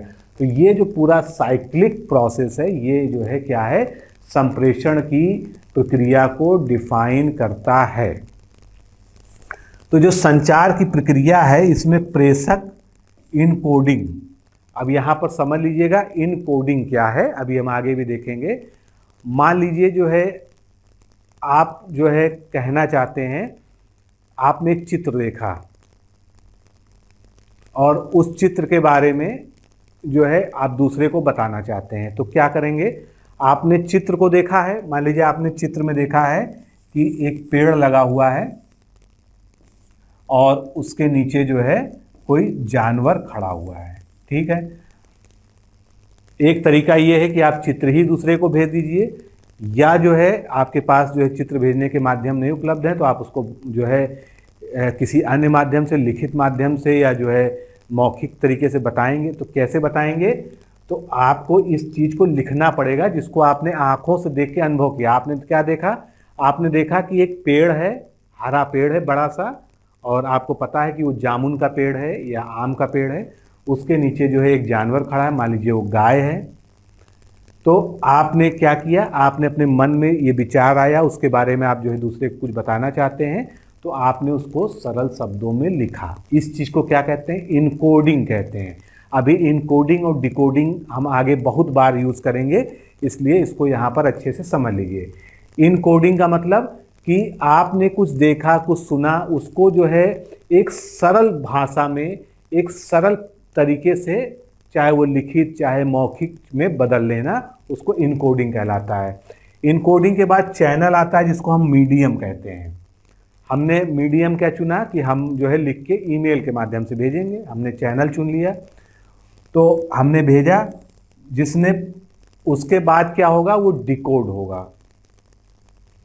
आपने जिस फॉर्मेट में भेजा है उसको अगला जो है जब प्राप्त करेगा उसको डिकोड करेगा, उसको पढ़ने के लिए जो आपकी इनकोडिंग है, जो आपने गूढ़ भाषा का प्रयोग किया, उसको वो अपनी तरह से फिर से जो है डिकोड करेगा और उसके बाद वो फीडबैक देगा और संदर्भ जैसे बेसिक कंपोनेंट, ये सभी संचार के प्रोसेस में शामिल हैं। तो संप्रेषण माध्यम का चुनाव, संप्रेषण के तरीके का चुनाव, चैनल का चुनाव, क्या आपको भेजना है, ये सभी जो है इस माध्यम में जो है बहुत ही महत्वपूर्ण होते हैं। तो संप्रेषण की जो प्रक्रिया है इसको आधारभूत 5 प्रश्न इसमें शामिल होते हैं। यहाँ से क्वेश्चन आते हैं, इसको ध्यान समझिएगा कि संप्रेषण की प्रक्रिया है, आपको कुछ संप्रेषित करना है, कुछ आपको कम्युनिकेट करना है, कोई संदेश भेजना है, तो 5 प्रश्न आप पूछेंगे और उन 5 प्रश्नों से ही आपको पता चल जाएगा कि आप संप्रेषण ठीक तरीके से कर रहे हैं कि नहीं कर रहे हैं। पहला, हु का मतलब कौन भेज रहा है, मैं भेज रहा हूं, वो भेज रहा है, कोई भेज रहा है, कौन भेज रहा है। दूसरा, उसने क्या कहा, यानी कि उसको क्या भेजना है, जो उसने कहा यानी उसका संदेश क्या है, उसका आइडिया क्या है, उसका विचार क्या है। फिर टू होम, किसको भेजना है, उसमें प्राप्तकर्ता कौन है, रिसीवर कौन है। तीसरा प्रश्न ये हो गया। चौथा हो गया, किस माध्यम से भेजना है, विच चैनल या through which channel do you want to send, किस माध्यम से आपको भेजना है। उसके बाद किस प्रभाव के साथ भेजना है, विद व्हाट इफेक्ट, किस प्रभाव के साथ, यानी जिसके पास पहुंचा उसके ऊपर उसका प्रभाव क्या पड़ा, उसने उसको समझा नहीं समझा, उसने रिप्लाई किया, उसने फीडबैक दिया कि नहीं दिया। तो ये 5 बेसिक प्रश्न हैं, 5 आधारभूत फंडामेंटल क्वेश्चंस हैं जो संप्रेषण की प्रक्रिया को समझने में मददगार होते हैं। अब हम बात करते हैं कि संचार की जो है प्रक्रिया, जो है जो प्रोसेस ऑफ कम्युनिकेशन है, उसके एलिमेंट्स क्या हैं, उसके तत्व क्या हैं। तो ये 5 हैं, कई जगह 3-4 भी दिए रहते हैं, लेकिन स्टैंडर्ड जो है 5 संचार के तत्व माने गए हैं और उसमें कई सारे और जो है विभिन्न विचारकों के अनुसार विभिन्न चीज़ें बढ़ती जाती हैं, लेकिन एक बेसिक तरीके से देखा जाए तो एक संप्रेषक या सूचनादाता होता है जिसको हम सेंडर या मैसेंजर कह सकते हैं। सूचनादाता का मतलब मैसेंजर। एक सूचना या जानकारी होती है, ये सब बहुत इसेंशियल है, इसके बिना कम्युनिकेशन नहीं हो सकता है। सूचना का माध्यम या विधि होती है, कोई चैनल या मीडियम होगा। सूचना को प्राप्त करने वाला होगा जिसको हम प्रापक या प्राप्तकर्ता या रिसीवर कहेंगे। इसके बाद प्रत्युत्तर व वांछित प्रक्रिया। प्रत्युत्तर मतलब रिप्लाई और या फीडबैक। ये 5 हमारे जो है मुख्य एलिमेंट्स हैं। अब ये सिस्टम काम कैसे करता है? प्रेषक ने संदेश को, प्रेषक के पास एक संदेश है, पहले उसने मन में सोचा कि हमको ये वाली बात जो है संदेश के रूप में भेजनी है या कहनी है। उसने क्या किया? उसको संकेत भाव में ढाल दिया, यानी कि क्या किया उसने? इनकोड किया। इनकोडिंग, संकेत भाव में डालना, यानी उसको जो है गूढ़ भाषा में उसका लेखन किया, इनकोडिंग की। अब उसने लिख के की या किसी और माध्यम से की। अब वो पहुंचा किसी चैनल के माध्यम से प्राप्तकर्ता के पास में। प्राप्तकर्ता ने उसका निहित भाव समझा, उस संदेश का निहित भाव को समझा, संदेश। फिर उसने अपना संदेश, जो संदेश था उसके रिप्लाई में उसका फीडबैक दिया और वो जो है फिर से प्रेषक के पास आ गई। तो ये जो है संचार के तत्व होते हैं। अब ये जितने भी तत्व हमने पढ़े, एलिमेंट्स पढ़े, इन्हीं को हमको थोड़ा सा व्याख्या करनी है। बेसिक कॉन्सेप्ट आप समझ चुके हैं। यहाँ पर कोडिंग और इनकोडिंग, जैसे कि आपने क्या किया, आपने जैसे मैंने उदाहरण दिया था कि आपने पेड़ का चित्र देखा और आपने मन में सोचा ये क्या है? ये ट्री है। लेकिन आपने मन में सोच लिया है तो दूसरा तो उसको जान नहीं जाएगा कि आपने क्या सोचा है, तो आपको किसी न किसी माध्यम से बताना पड़ेगा। तो आपने जो है इस पेड़ के चित्र को क्या लिखा? आपने इसको इनकोड करके लिखा कि ये TREE है, यानी ये ट्री है। यानी जब हम ट्री बोलते हैं तो हमारे दिमाग में क्या आता है? एक हरा पेड़ आ जाता है, ठीक है। या एक हरा पेड़ हम देखते हैं तो हमारे मन में आता है कि ये क्या है? एक ट्री है। तो इसको क्या कहते हैं? इनकोडिंग करना। और जब आपने इसको भेजा, आपने इसको मैसेज बोला, आपने कहा ट्री, आपने मुंह से बोला ट्री, आपने उसको फोटो नहीं दिखाई है किसी को। आपने दूसरे से कहा, अपने मित्र से कहा कि मैंने अभी वहां एक हरा, I have seen a green tree. अब ट्री आपने बोला, जैसे ही आप ट्री बोलते हैं, उस आपने कहा हरा ट्री, तुरंत उसके मन में क्या विचार कौन था? यानी उसने आपके जो है शब्दों को, जो आपने TREE बोला, उसको डिकोड किया, डिकोडिफाई किया। तो उसने क्या सुना? उसने जो सुना उसको अपने मन में तुरंत सोचा कि ट्री मतलब क्या होता है? ट्री मतलब एक पेड़ होता है।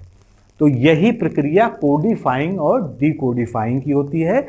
हम जो चीज़, क्योंकि ट्री जो होता है, आप कहीं पेड़ होता है तो इस पे ये नहीं लिखा रहता कि ये ट्री है, लेकिन चूंकि हमने जो है उसको एक भाषा के रूप में, हम जो है सामाजिक प्राणी हैं, हमने, हमारी एक लिपि है, हमारी भाषा है, तो हम जानते हैं कि इसको हम हिंदी में पेड़ लिखते हैं, अंग्रेजी में ट्री लिखते हैं, ये हमको पता है। और तो हमको अगर वही बात कहनी है, हमने कोई चीज़ देखी और उसी बात को कहना है, तो हमने बोला, जिसने सुना उसने आपकी भाषा को सुनते ही आपने मन में जो है उसका चित्र बना लिया, जिसके बारे में वो जानता है, बहुत पहले से जानता है, जब से वो उसका जो है बौद्धिक क्षमता उसमें विकसित हुई, तब से ये सब चीज़ें उसने सीखी हैं। तो एक सेंडर होता है, सेंडर में एक विश्वास होना चाहिए कि जो सूचना उसको देनी है वह उपयोगी है और सटीक है। ये बहुत जरूरी है कि हम सटीक बात कर रहे हैं, हम एम्बिग्युअस बात नहीं कर रहे हैं। जैसे कि हमने कहा रुको मत जाओ, इसका मतलब हुआ कि तुम रुक जाओ मत जाओ। दूसरी तरह से हमने बोला रुको मत जाओ, तो हमारे बोलने से हमने 3 ही शब्द बोले, रुको मत जाओ। लेकिन अगर हम इसको जो है अगर हम इसको लिख रहे हैं तो हमने रुको के बाद अगर कॉमा लगा दिया तो इसका मतलब है रुको मत जाओ। लेकिन अगर हम इसको बोल रहे हैं और हमारी भाषा शैली, बोलने का तरीका अच्छा नहीं है, हम जो है कहाँ पर रुकना है, कहाँ पर अल्प विराम लेना है, कहाँ पर नहीं लेना है, अगर हम इसको नहीं समझते हैं तो हम कहेंगे रुको मत जाओ या रुको मत जाओ, तो हम इसी में उलझ के रह जाएंगे। समझने वाला जो है उसके लिए क्या हो जाएगा, ये सेंटेंस द्विअर्थी हो जाएगा, एम्बिगुअस हो जाएगा। वो जो है आप जो कहना चाहते हैं एग्जैक्टली आपने वही बोला, लेकिन आपने उसको सटीकता से नहीं बोला, इसलिए वो समझ नहीं पाएगा। तो कामा यहाँ लगना है कि यहाँ लगना है, यानी अल्प विराम यहाँ लगना है या यहाँ लगना है, ये आपके बोलने में आ जाना चाहिए, क्योंकि दोनों के जो अर्थ है उससे अनर्थ भी हो सकता है। इसके बाद जो है अगला स्टेप है, जैसे कि हमने यहाँ पर डिकोडिंग इनकोडिंग की बात की।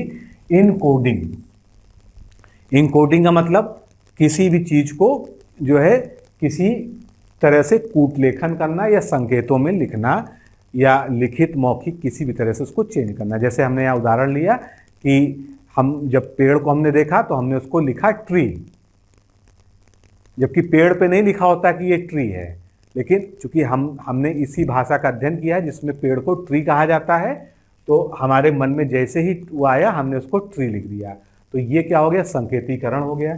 उसके बाद आपके पास एक चैनल होना चाहिए, एक सिस्टम होना चाहिए, एक प्रणाली होनी चाहिए जिसके माध्यम से आप दूसरे को सूचना भेज रहे हैं। इसमें जो है बहुत सारी चीज़ें हैं, ईमेल के माध्यम से भेज रहे हैं, लिखित भेज रहे हैं, आप चित्र बना के भेज रहे हैं, किसी संकेत भाषा में भेज रहे हैं, किसी भी तरह से आप जो है भेज सकते हैं। फिर डिकोडिंग, जिसको प्राप्त हो रहा है उस तक पहुंचने से पहले जो है वो डिकोड करता है। तो जिसे हमने कूट लेखन कहा, उसका उल्टा हो जाएगा कूटानुवाद, यानी कूट का अनुवाद करना, डिकोडिंग करना, डिकोडिफाई करना, यानी कि किसी संदेश को ध्यानपूर्वक समझने के लिए समय लेना या सक्रिय रूप से समझना, तभी आप उसको समझ पाएंगे, यानी आपने उसकी बात को डिकोड कर लिया, डिकोडिफाई कर लिया। इसके बाद आ गया रिसीवर या अभिग्राही। अब इसको हमको जो है जो सूचना को सुन रहा है, जिससे आप कम्युनिकेट करना चाहते हैं, वो जो है रिसीवर हो गया। अब रिसीवर में क्या सारे गुण होते हैं, बहुत सारे गुण होते हैं। रिसीवर को धैर्यपूर्वक सुनना चाहिए, अच्छे से जो आपने सुना है उसका मनन करना चाहिए, आप को उस अर्थ को समझने का प्रयास करना चाहिए जो आपसे संदेश भेजने वाला कह रहा है। इसके बाद जो है स्पष्ट जानकारी या फीडबैक। तो जो रिसीवर है जब वो संदेश को समझ जाता है, या मान लीजिए आप कहीं पर खड़े होकर भाषण दे रहे हैं या पढ़ा रहे हैं, तो अगर कोई कुछ समझ जाता है तो वो, अगर वो नहीं भी बोलता है मुंह से, तो सर हिलाता है, या नहीं समझता है तो ऐसे मतलब उसकी मनाही में सर हिलाता है, या आपकी बात सुन के जो है वो बहुत प्रफुल्लित हो गया, बहुत खुश हो गया, तो वो क्या करेगा, वो ताली बजाएगा, किसी न किसी माध्यम से आपको वो फीडबैक देगा कि जो आप उस तक पहुंचाना चाह रहे हैं, जो आप कम्युनिकेट करना चाह रहे हैं, वो उस तक सफलतापूर्वक पहुंच गया है। अब एक जो है विचारक हैं डेविड के बार्लो, उनके अनुसार जो है सुविधा तथा समझ की दृष्टि से संप्रेषण प्रक्रिया के कितने प्रमुख तत्व हैं। ये अलग से इसलिए यहाँ पर ले रहे हैं क्योंकि इस पे आधारित प्रश्न आते हैं। तो डेविड बार्लो के अनुसार अगर आपसे पूछा जाएगा तो उन्होंने बताया है कि पहली चीज एक आइडिया होती है। सबसे पहले उन्होंने प्रेषक को नहीं रखा है, सबसे पहले उन्होंने आइडिया को रखा है कि कहीं कोई आइडिया या विचार जन्म लेता है जो संदेश वाहक के मस्तिष्क में, यानी पहला काम यह है कि हमारे मस्तिष्क में एक विचार उत्पन्न हो, एक आइडिया उत्पन्न हो, एक फीलिंग उत्पन्न हो, जिसको हम एक मैसेज बना सकें। उन्होंने सबसे पहले आइडिया को लिया, उसके बाद उन्होंने कहा कि एक प्रेषक होता है जो क्या करता है, इनकोडर की तरह या सेंडर की तरह या स्पीकर की तरह काम करता है। उसके बाद जो है प्राप्तकर्ता होता है, तीसरा महत्वपूर्ण, इन्होंने जो है महत्वपूर्ण सारे जो है एलिमेंट्स बताए संचार प्रक्रिया के। रिसीवर होता है, इसका काम डिकोडिंग होता है और लिसनिंग होता है, जिसको हम रिसीवर, डिकोडर या लिसनर कहते हैं। उसके बाद जो है संदेश जो है ये चौथा महत्वपूर्ण इनके हिसाब से जो है प्रक्रिया में तत्व है, ये लिखित, मौखिक, शाब्दिक या सांकेतिक हो सकता है। उसके बाद प्रतिपुष्टि या पुनर्निवेश, या इसको हम फीडबैक कहते हैं, उसका फीडबैक उत्पन्न कराना। तो इन्होंने भी चीज वही बताई है, लेकिन इन्होंने 5 महत्वपूर्ण चीजें जो बताई हैं कि संचार प्रक्रिया के 5 महत्वपूर्ण तथ्य ये होते हैं। तो आपसे पूछा जा सकता है क्वेश्चन में कि बार्लो के अनुसार जो है 5 जो है तथ्य कौन से हैं। अब संचार के प्रकार की बात करते हैं, types of communication. Types of communication कोई बहुत नई चीज़ नहीं है, अभी हमने उसको जो है इस लेक्चर में पीछे पढ़ते आ रहे हैं लगातार जो है, लेकिन उसको यहाँ पर जो है फॉर्मेटिंग में देख लेते हैं। तो एक तो हो गया जो है माध्यम के आधार पे, पहले जो है संचार किसके आधार पे, मीडियम के आधार पे। मीडियम कैसा हो सकता है, मौखिक हो सकता है, हम वर्बल कम्युनिकेशन कर सकते हैं, जैसे कि रेडियो, फिल्में, टेलीविज़न, टेलीफोन, वार्तालाप, सम्मेलन और साक्षात्कार। इसका क्या महत्व है, आपके एग्जाम में सीधे पूछा जाता है निम्न में से मौखिक संचार का एक उदाहरण कौन सा है। तो आपको मौखिक संचार के उदाहरण पता होने चाहिए। लिखित संचार, आप भी जानते हैं कि लिखित का मतलब रिटन होता है, यानी जो हम लिखकर जो है संदेश देते हैं। तो उसके माध्यम पुस्तकें हैं, मैगजीन्स हैं, पोस्टर हैं, होर्डिंग है, साइन बोर्ड है, बुलेटिन है, आदेश है, प्रपत्र है, नियमावली है, कोई रूल रेगुलेशन है, चार्ट है, पत्र है। तो ये सभी क्या लिखित हो गए। इसके बाद सिंबॉलिक कम्युनिकेशन या प्रतीकात्मक संचार का माध्यम। प्रतीकात्मक, ना हम बोल रहे हैं ना लिख रहे हैं, उसके अलावा हम जैसे पहुंचा रहे हैं वो प्रतीकात्मक हो गया। यानी कि मैं चुप हो जाऊं और मैं जो है इशारे में आपको अपनी बात कह दूं, जैसे कि इशारा करना प्रतीक। उदाहरण जैसे अगर हम ओठों पे उंगली रखते हैं दूसरे के सामने, तो इसका मतलब क्या होता है, चुप, चुप हो जाइए, ये हम अच्छे से जानते हैं। तो हम चुप रहने का इशारा करते हैं। हाँ या ना में गर्दन हिलाना, अगर हम ऐसे गर्दन हिलाते हैं यानी ना, ऐसे करते हैं तो हाँ। जीतने पर वी आकार की उंगली बनाना, ये क्या है, आप जो है बता रहे हैं कि आप जो है विनर हैं, आप जीत गए हैं, आप जो है खुश हैं। तो ये जो है आपका सिंबॉलिक कम्युनिकेशन हो गया। अब संचार के प्रकार जो है प्रवाह के आधार पर, फ्लो। तो फ्लो कैसा है, डाउनवर्ड अगर आप कर रहे हैं, मान लीजिए एक ऑर्गेनाइजेशन में है, आप वहाँ पर मैनेजर हैं, आपके नीचे बहुत सारा स्टाफ है, उसके नीचे भी बहुत सारा स्टाफ है लोगों के, तो जो है आप उनकी एक मीटिंग ले रहे हैं और आप जो कह रहे हैं वो सुन रहे हैं, उसको जो है समझ रहे हैं, वो अपने नीचे लोगों को पहुंचा रहे हैं। तो ये कैसा जो है संचार हो गया, ये डाउनवर्ड मूवमेंट हो गया। उसके बाद अपवर्ड संचार कैसे होता है, मान लीजिए कि आप ये नहीं हैं, आप ये हैं, एक साधारण कर्मचारी हैं किसी संस्था में, आपको जो है क्या करना है, छुट्टी मांगनी है, आपको जो है कैजुअल लीव चाहिए एक दिन के लिए। तो आप क्या करेंगे, आप एक एप्लीकेशन लिखेंगे। एप्लीकेशन लिख के क्या करेंगे, जो आपके जस्ट ऊपर जो है आपका जो है शीर्ष अधिकारी है उसको देंगे। उसने अगर उसको पावर है उसने सैंक्शन कर दी, नहीं तो वो और ऊपर पहुंचा देगा, यहाँ पहुंचा देगा, यहाँ से जो है यहाँ भी पहुंच सकती है। तो ये क्या हो गया, अपवर्ड मूवमेंट हो गया, यानी नीचे से ऊपर की तरफ फ्लो हो गया, अपवर्ड फ्लो हो गया। तो इसमें ये जो चीज़ें लिखी हैं उदाहरण इसको जरूर पढ़ लीजिए, जैसे कि कोई मौखिक प्रार्थना करना, किसी चीज़ की परमिशन मांगना, कोई प्रगति रिपोर्ट प्रस्तुत करना, कोई सुझाव प्रेषित करना, योजना और बजट का प्रस्ताव प्रस्तुत करना, ये सभी क्या है, अपवर्ड कम्युनिकेशन है। फिर समस्तरीय या हॉरिजॉन्टल डायरेक्ट, मान लीजिए एक कंपनी है, इसमें 5 डायरेक्टर्स हैं जिनको हम कहते हैं बोर्ड ऑफ डायरेक्टर्स। तो अगर जो है सबका शेयर बराबर है, हम ये मान के चलते हैं क्योंकि कंपनी जो है लिमिटेड बाय शेयर भी होती है, तो मान लीजिए सबका शेयर बराबर है, यानी कि सभी समकक्ष हैं। या कोई एक जो है सरकारी ऑर्गेनाइजेशन है जिसमें जो है एक ही सेम पद पर, मान लीजिए एक पद होता है संयुक्त निदेशक, जिसको हम ज्वाइंट डायरेक्टर कहते हैं। तो मान लीजिए 5 लोग हैं जो ज्वाइंट डायरेक्टर के पद पे हैं, या इसमें हम कंपनी में मान लेते हैं कि ये 5 लोग क्या हैं, ये जो है किसी कंपनी में डायरेक्टर हैं। तो अब क्या होगा, अगर इनके बीच आपस में कोई वार्तालाप हो रहा है, कम्युनिकेशन हो रहा है, मीटिंग हो रही है, तो उसको हम क्या कहेंगे, हॉरिजॉन्टल या अक्रॉस कम्युनिकेशन, यानी कि जब पद सोपान क्रम समान स्तर का हो और उसमें आपस में जो है चर्चा हो, उसमें आपने कम्युनिकेशन हो, तो ये जो है हॉरिजॉन्टल या अक्रॉस हो गया है। फिर संचार के प्रकार, जैसे कि तो अनौपचारिक संचार हो गया, इनफॉर्मल कम्युनिकेशन हो गया।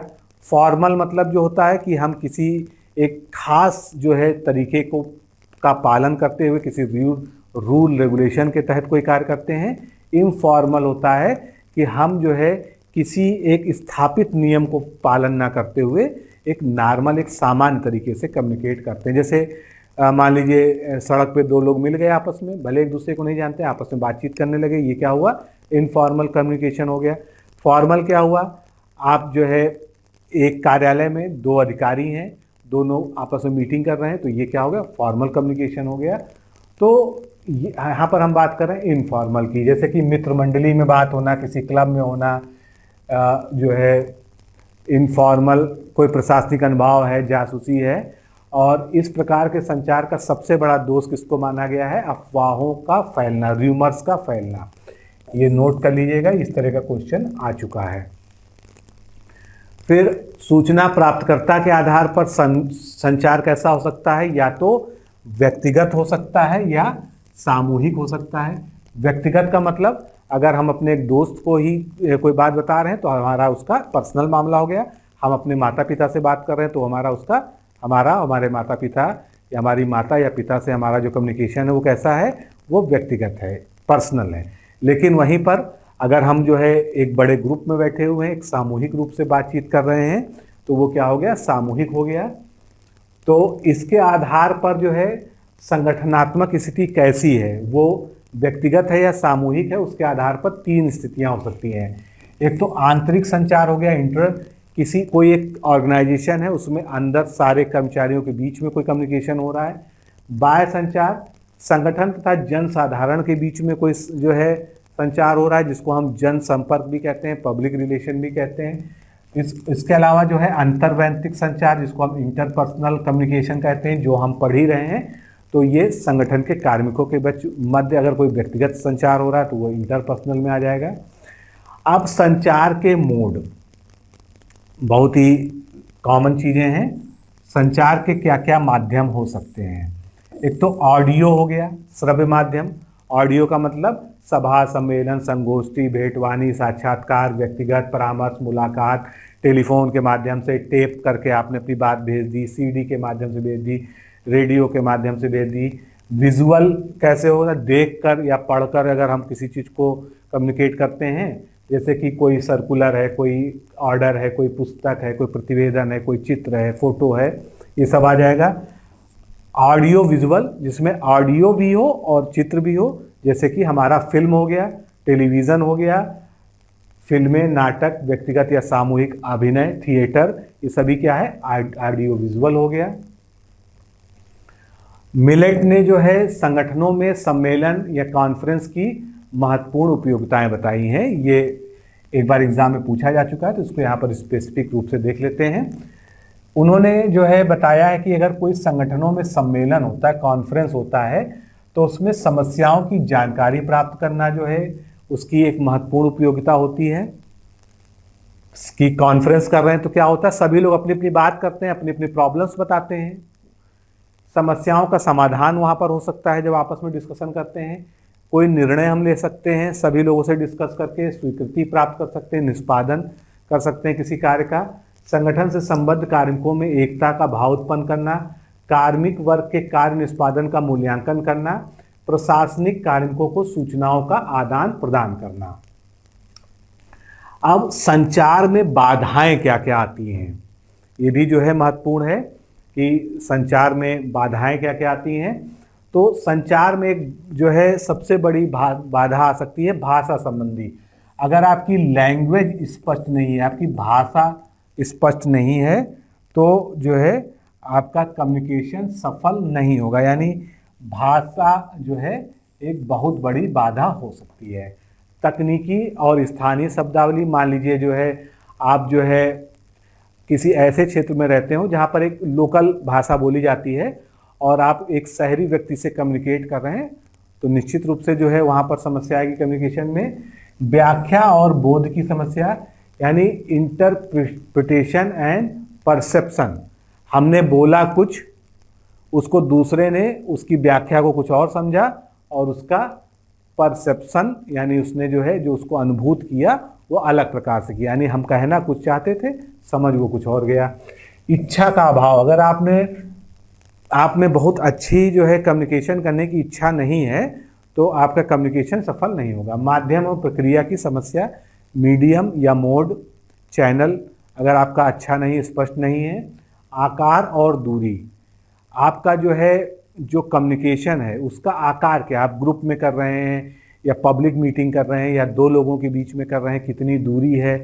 मान लीजिए आप बोल रहे हैं और जो जिसको बोल रहे हैं वो बहुत दूर खड़ा हुआ है, आपकी बात उस तक पहुंच नहीं पा रही है। तो अच्छे संचार के सिद्धांत क्या हो सकते हैं? आपका जो है कम्युनिकेशन स्पष्ट हो, जो उसका रिसीवर हो, प्राप्तकर्ता हो, उसके अनुरूप हो और उद्देश्यपूर्ण हो, संपूर्ण हो आपका कम्युनिकेशन और समुचित हो, समयानुसार हो, समानता तथा एकरूपता हो, फ्लेक्सिबिलिटी हो और प्राप्तकर्ता को स्वीकार हो। ये सभी जो है अच्छे संचार के सिद्धांत हैं। टेरी ने 8 सुझाव दिए हैं। टेरी जो है एक विचारक हैं, उन्होंने 8 सुझाव दिए हैं प्रभावी संचार के लिए। उन्होंने क्या कहा है? उन्होंने कहा है कि संप्रेषक को संचार की संपूर्ण जानकारी होनी चाहिए, यानी जो कम्युनिकेटर है उसको जो है अपने मैसेज की या कम्युनिकेशन की पूरी जानकारी होनी चाहिए। परस्पर विश्वास होना चाहिए सुनने वाले और भेजने वाले में। शब्द सरल और साधारण हो तो ज़्यादा अच्छा है। अनुभव के समान आधार की खोज करनी चाहिए, माने एक बहुत अनुभवी व्यक्ति है और एक कम अनुभवी व्यक्ति है, दो लोगों में संचार कम्युनिकेशन हो रहा है तो निश्चित रूप से वहाँ पर जो है कम्युनिकेशन फेल होने की संभावना हो सकती है। सूचना प्राप्तकर्ता का ध्यान करना और उसे बनाए रखना, यानी ऐसा ना हो कि हम ऐसा कम्युनिकेशन कर रहे हैं कि सामने वाला जो है उसको ध्यान से ना सुने। उसके लिए आपका जो है संचार कैसा होना चाहिए? इफेक्टिव होना चाहिए। उदाहरणों तथा दृश्य साधनों का प्रयोग करना, जैसे कि मैं आपको पढ़ा रहा हूँ तो मैं आपको कई सारे उदाहरण भी दे रहा हूँ, आपको मैं यहाँ पर जो बोल रहा हूँ वो यहाँ पर लिखा हुआ भी है, तो ये जो है एक बेहतर तरीका है। विलंबकारी प्रतिक्रियाओं का बहिष्कार करना चाहिए, यानी जो फीडबैक आते हैं लेकिन बहुत लेट आते हैं उनको हमको एक्सक्लूड कर देना चाहिए। तो ये टेरी के अनुसार हो गया। अब हम आगे बढ़ते हैं, एक और एरिया में इंटर करते हैं जहां से बहुत ज़्यादा क्वेश्चन आते हैं। संचार के मॉडल्स, जो कम्युनिकेशन के मॉडल्स हैं, बहुत सारे जो है विचारक हैं, उन्होंने अपने अपने अनुसार जो है संचार की प्रोसेस को डिफाइन करने के लिए बहुत सारे मॉडल दिए। और ये मॉडल क्यों दिए जाते हैं? मॉडल इसलिए दिए जाते हैं, मान लीजिए कि अगर कोई एक व्यावसायिक प्लेटफॉर्म है तो वहाँ पर संचार का बहुत महत्व होता है। तो वहाँ पर हमको किस तरह से जो है संचार करना चाहिए? हम एक जनसभा में जाते हैं, वहाँ पर हम जो है एक भाषण देना है हमको, और ऐसा भाषण देना है जो लोग जिससे प्रभावित हो जाए, तो वहाँ हमारे जो है कम्युनिकेशन का एक अलग मॉडल होना चाहिए। हमको एक ग्रुप डिस्कशन करना है, वहाँ पर हमारा कम्युनिकेशन का मॉडल अलग होना चाहिए। तो इस तरह से बहुत सारे मॉडल्स दिए गए, सभी में बहुत सारी अच्छाइयाँ हैं, बहुत सारी बुराइयाँ हैं, कमियाँ हैं। तो अरस्तु, जिनको हम इंग्लिश में अरिस्टोटल कहते हैं, और इनका जो है आपने देखा होगा कि इनका जो है इन्होंने शायद ही दुनिया का कोई ऐसा सब्जेक्ट हो जिसमें अपनी जो है छाप ना छोड़ी हो।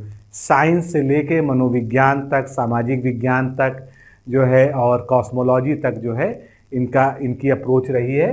तो इन्होंने यहाँ पर भी एक अपना संप्रेषण का मॉडल प्रस्तुत किया था जिसको सबसे पुराना कहा जाता है। अगर आपसे पूछा जाए कि सबसे पुराना संप्रेषण का मॉडल कौन सा है तो वो जो है अरिस्टोटल का है। ये संप्रेषण मॉडल पर विचार करने वाले पहले व्यक्ति थे। इन्होंने 3 तत्वों को महत्वपूर्ण माना, यहीं से क्वेश्चन आएंगे। इन्होंने कहा कि प्रेषक सबसे महत्वपूर्ण होता है, संदेश और प्राप्तकर्ता, 3 चीज़ें जो है बहुत महत्वपूर्ण होती है, क्योंकि जिस जमाने में इन्होंने ये विचार दिया होगा उस समय जो है कम्युनिकेशन के बहुत ज़्यादा मोड नहीं थे। मेन जो है बोलने और सुनने वाला जो है मॉडल या लिखने वाला मॉडल ही जो है प्रचलित था। तो अरस्तु के मॉडल के अनुसार प्रेषक या स्पीकर, इन्होंने मुख्य रूप से वक्ता के बारे में ही बात की थी। संप्रेषण में महत्वपूर्ण भूमिका निभाता है और संप्रेषण का पूरा प्रभार इसी के कंधे पर रहता है, यानी जो पूरा दायित्व है कम्युनिकेशन करने का वो जो है स्पीकर पे या प्रेषक पर ही रहता है। इसलिए जो है जो प्रेषक होता है वो पहले एक ऐसी सामग्री तैयार करता है जिससे वो अपने श्रोताओं का दिल जीत सके और उनको जो है प्रभावित कर सके। तो उन्होंने कहा कि ये स्पीकर है, बोलने वाला है, जिसको हम आज जो है कम्युनिकेटर कहते हैं, उसको स्पीच तैयार करनी पड़ती है अच्छी सी। फिर कोई ना कोई ओकेज़न होता है, मान लीजिए कि एक जो है जनसभा है उसको संबोधित करना है, तो वो एक ओकेज़न आ गया, अवसर आ गया। उसके सामने ऑडियंस बैठी है, उसने अपनी स्पीच ऑडियंस को डिलीवर की और उसका इफेक्ट पड़ा। तो इनका जो है जो संचार मॉडल था वो मुख्य रूप से श्रोता और वक्ता का जो है संचार मॉडल था, जिसके बारे में इन्होंने चर्चा की और उसी पर जो है इन्होंने प्रेषक को सबसे ज़्यादा महत्वपूर्ण माना, यानी कि जो वक्ता है उनके अनुसार सबसे महत्वपूर्ण है। अब आते हैं मर्फी के कम्युनिकेशन मॉडल की चर्चा करते हैं। तो इस मॉडल के जो प्रतिपादक हैं वो मर्फी हैं, H.W. हेल्डब्रेन तथा J.P. थॉमस है। पॉपुलरली इसको केवल मर्फी का मॉडल कहते हैं, लेकिन ये जो है इसमें तीन जो है ऐसे विचारक हैं जो तीनों जो है इसी मॉडल पर सहमत हैं। इन्होंने कहा कि 6 तत्व होते हैं, 6 एलिमेंट्स होते हैं किसी भी संप्रेषण की प्रक्रिया के। यहाँ पर संप्रेषण की प्रक्रिया की बात की गई है, कम्युनिकेशन प्रोसेस की बात की गई है। पहला तो कोई संदर्भ होना चाहिए, कोई ना कोई कंटेक्स्ट होना चाहिए, कि कंटेक्स्ट का मतलब यहाँ पर विचार, आइडिया, फीलिंग से ही है। उस कंटेक्स्ट में, उस संदर्भ में एक संदेशवाहक होना चाहिए, एक मैसेंजर होना चाहिए, जो नॉर्मली हम लोग क्या कहते हैं, सेंडर कहते हैं। एक मैसेज होना चाहिए या संदेश होना चाहिए, फिर कोई माध्यम होना चाहिए, उसको प्राप्त करने वाला होना चाहिए और उस पर रिएक्शन या फीडबैक होना चाहिए। तो इस मॉडल में प्रेषक एक संदेश चुनता है, उसे संप्रेषित करता है। प्रेषक संदेश को भेजने के लिए किसी उचित माध्यम का चुनाव करता है, जिसके द्वारा प्राप्त होने वाले संदेश पर प्राप्तकर्ता अपनी प्रतिपुष्टि या फीडबैक देता है और संप्रेषण पूरा हो जाता है। यानी फीडबैक बहुत जरूरी है। आपने अरस्तु का मॉडल देखा, उसमें फीडबैक की बात नहीं की गई है। वहां पर जो है मुख्य रूप से फोकस किया गया है वक्ता पर, कि वक्ता बहुत प्रभावशाली होना चाहिए जो अपनी बात से जो है श्रोता को प्रभावित कर दे। यहां पर जो है बात की गई है कंटेक्स्ट की। कंटेक्स्ट जो है क्या होता है, एक कंटेक्स्ट या कोई संदर्भ है जिसको हम विचार कहेंगे, उसको जो है वो सेंडर या इनकोडर के पास आता है। अब ये क्या करता है, एक्सपीरियंस, अपने एटीट्यूड, स्किल, परसेप्शन, आइडिया की इनकोडिंग करता है, सिंबल्स बनाता है और सेंडिंग की मैसेज जो है मैकेनिज्म डेवलप करता है, मैसेज को भेजता है। मैसेज का मीडियम वर्बल या नॉन वर्बल हो सकता है। अब मैसेज जो है रिसीवर के पास पहुंचा, जिसने उसको डिकोड किया। वहां पर भी experience, attitude, skill, recreator, mechanism, prescription, decoding, idea, interpretation हुआ। फिर जो है फीडबैक की बात आती है। फीडबैक भी वर्बल हो सकता है या नॉन वर्बल हो सकता है। आगे बढ़े। अगला मॉडल जो है लॉसवेल का है, बहुत ही महत्वपूर्ण है। इन्होंने 1948 में इस मॉडल को प्रस्तुत किया और इस मॉडल को दुनिया का सबसे पहला व्यवस्थित मॉडल कहा जाता है।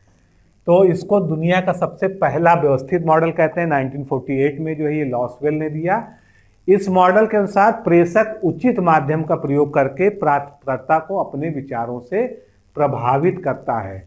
जहां पर एरिस्टोटल ने यानी अरस्तु ने प्रेषण को महत्वपूर्ण माना था, वहीं पर लॉसवेल ने जो माध्यम को ज्यादा महत्वपूर्ण माना। तो आपसे पूछा जा सकता है क्वेश्चन में कि लॉसवेल के अनुसार, लॉसवेल के संप्रेषण मॉडल में सबसे अधिक जोर किस पर दिया गया है, यानी सबसे ज्यादा इंफेसिस किस पे किया गया है, तो माध्यम को, यानी मीडियम या चैनल को सबसे ज्यादा यहाँ पर जो है सबसे ज़्यादा महत्व दिया गया है।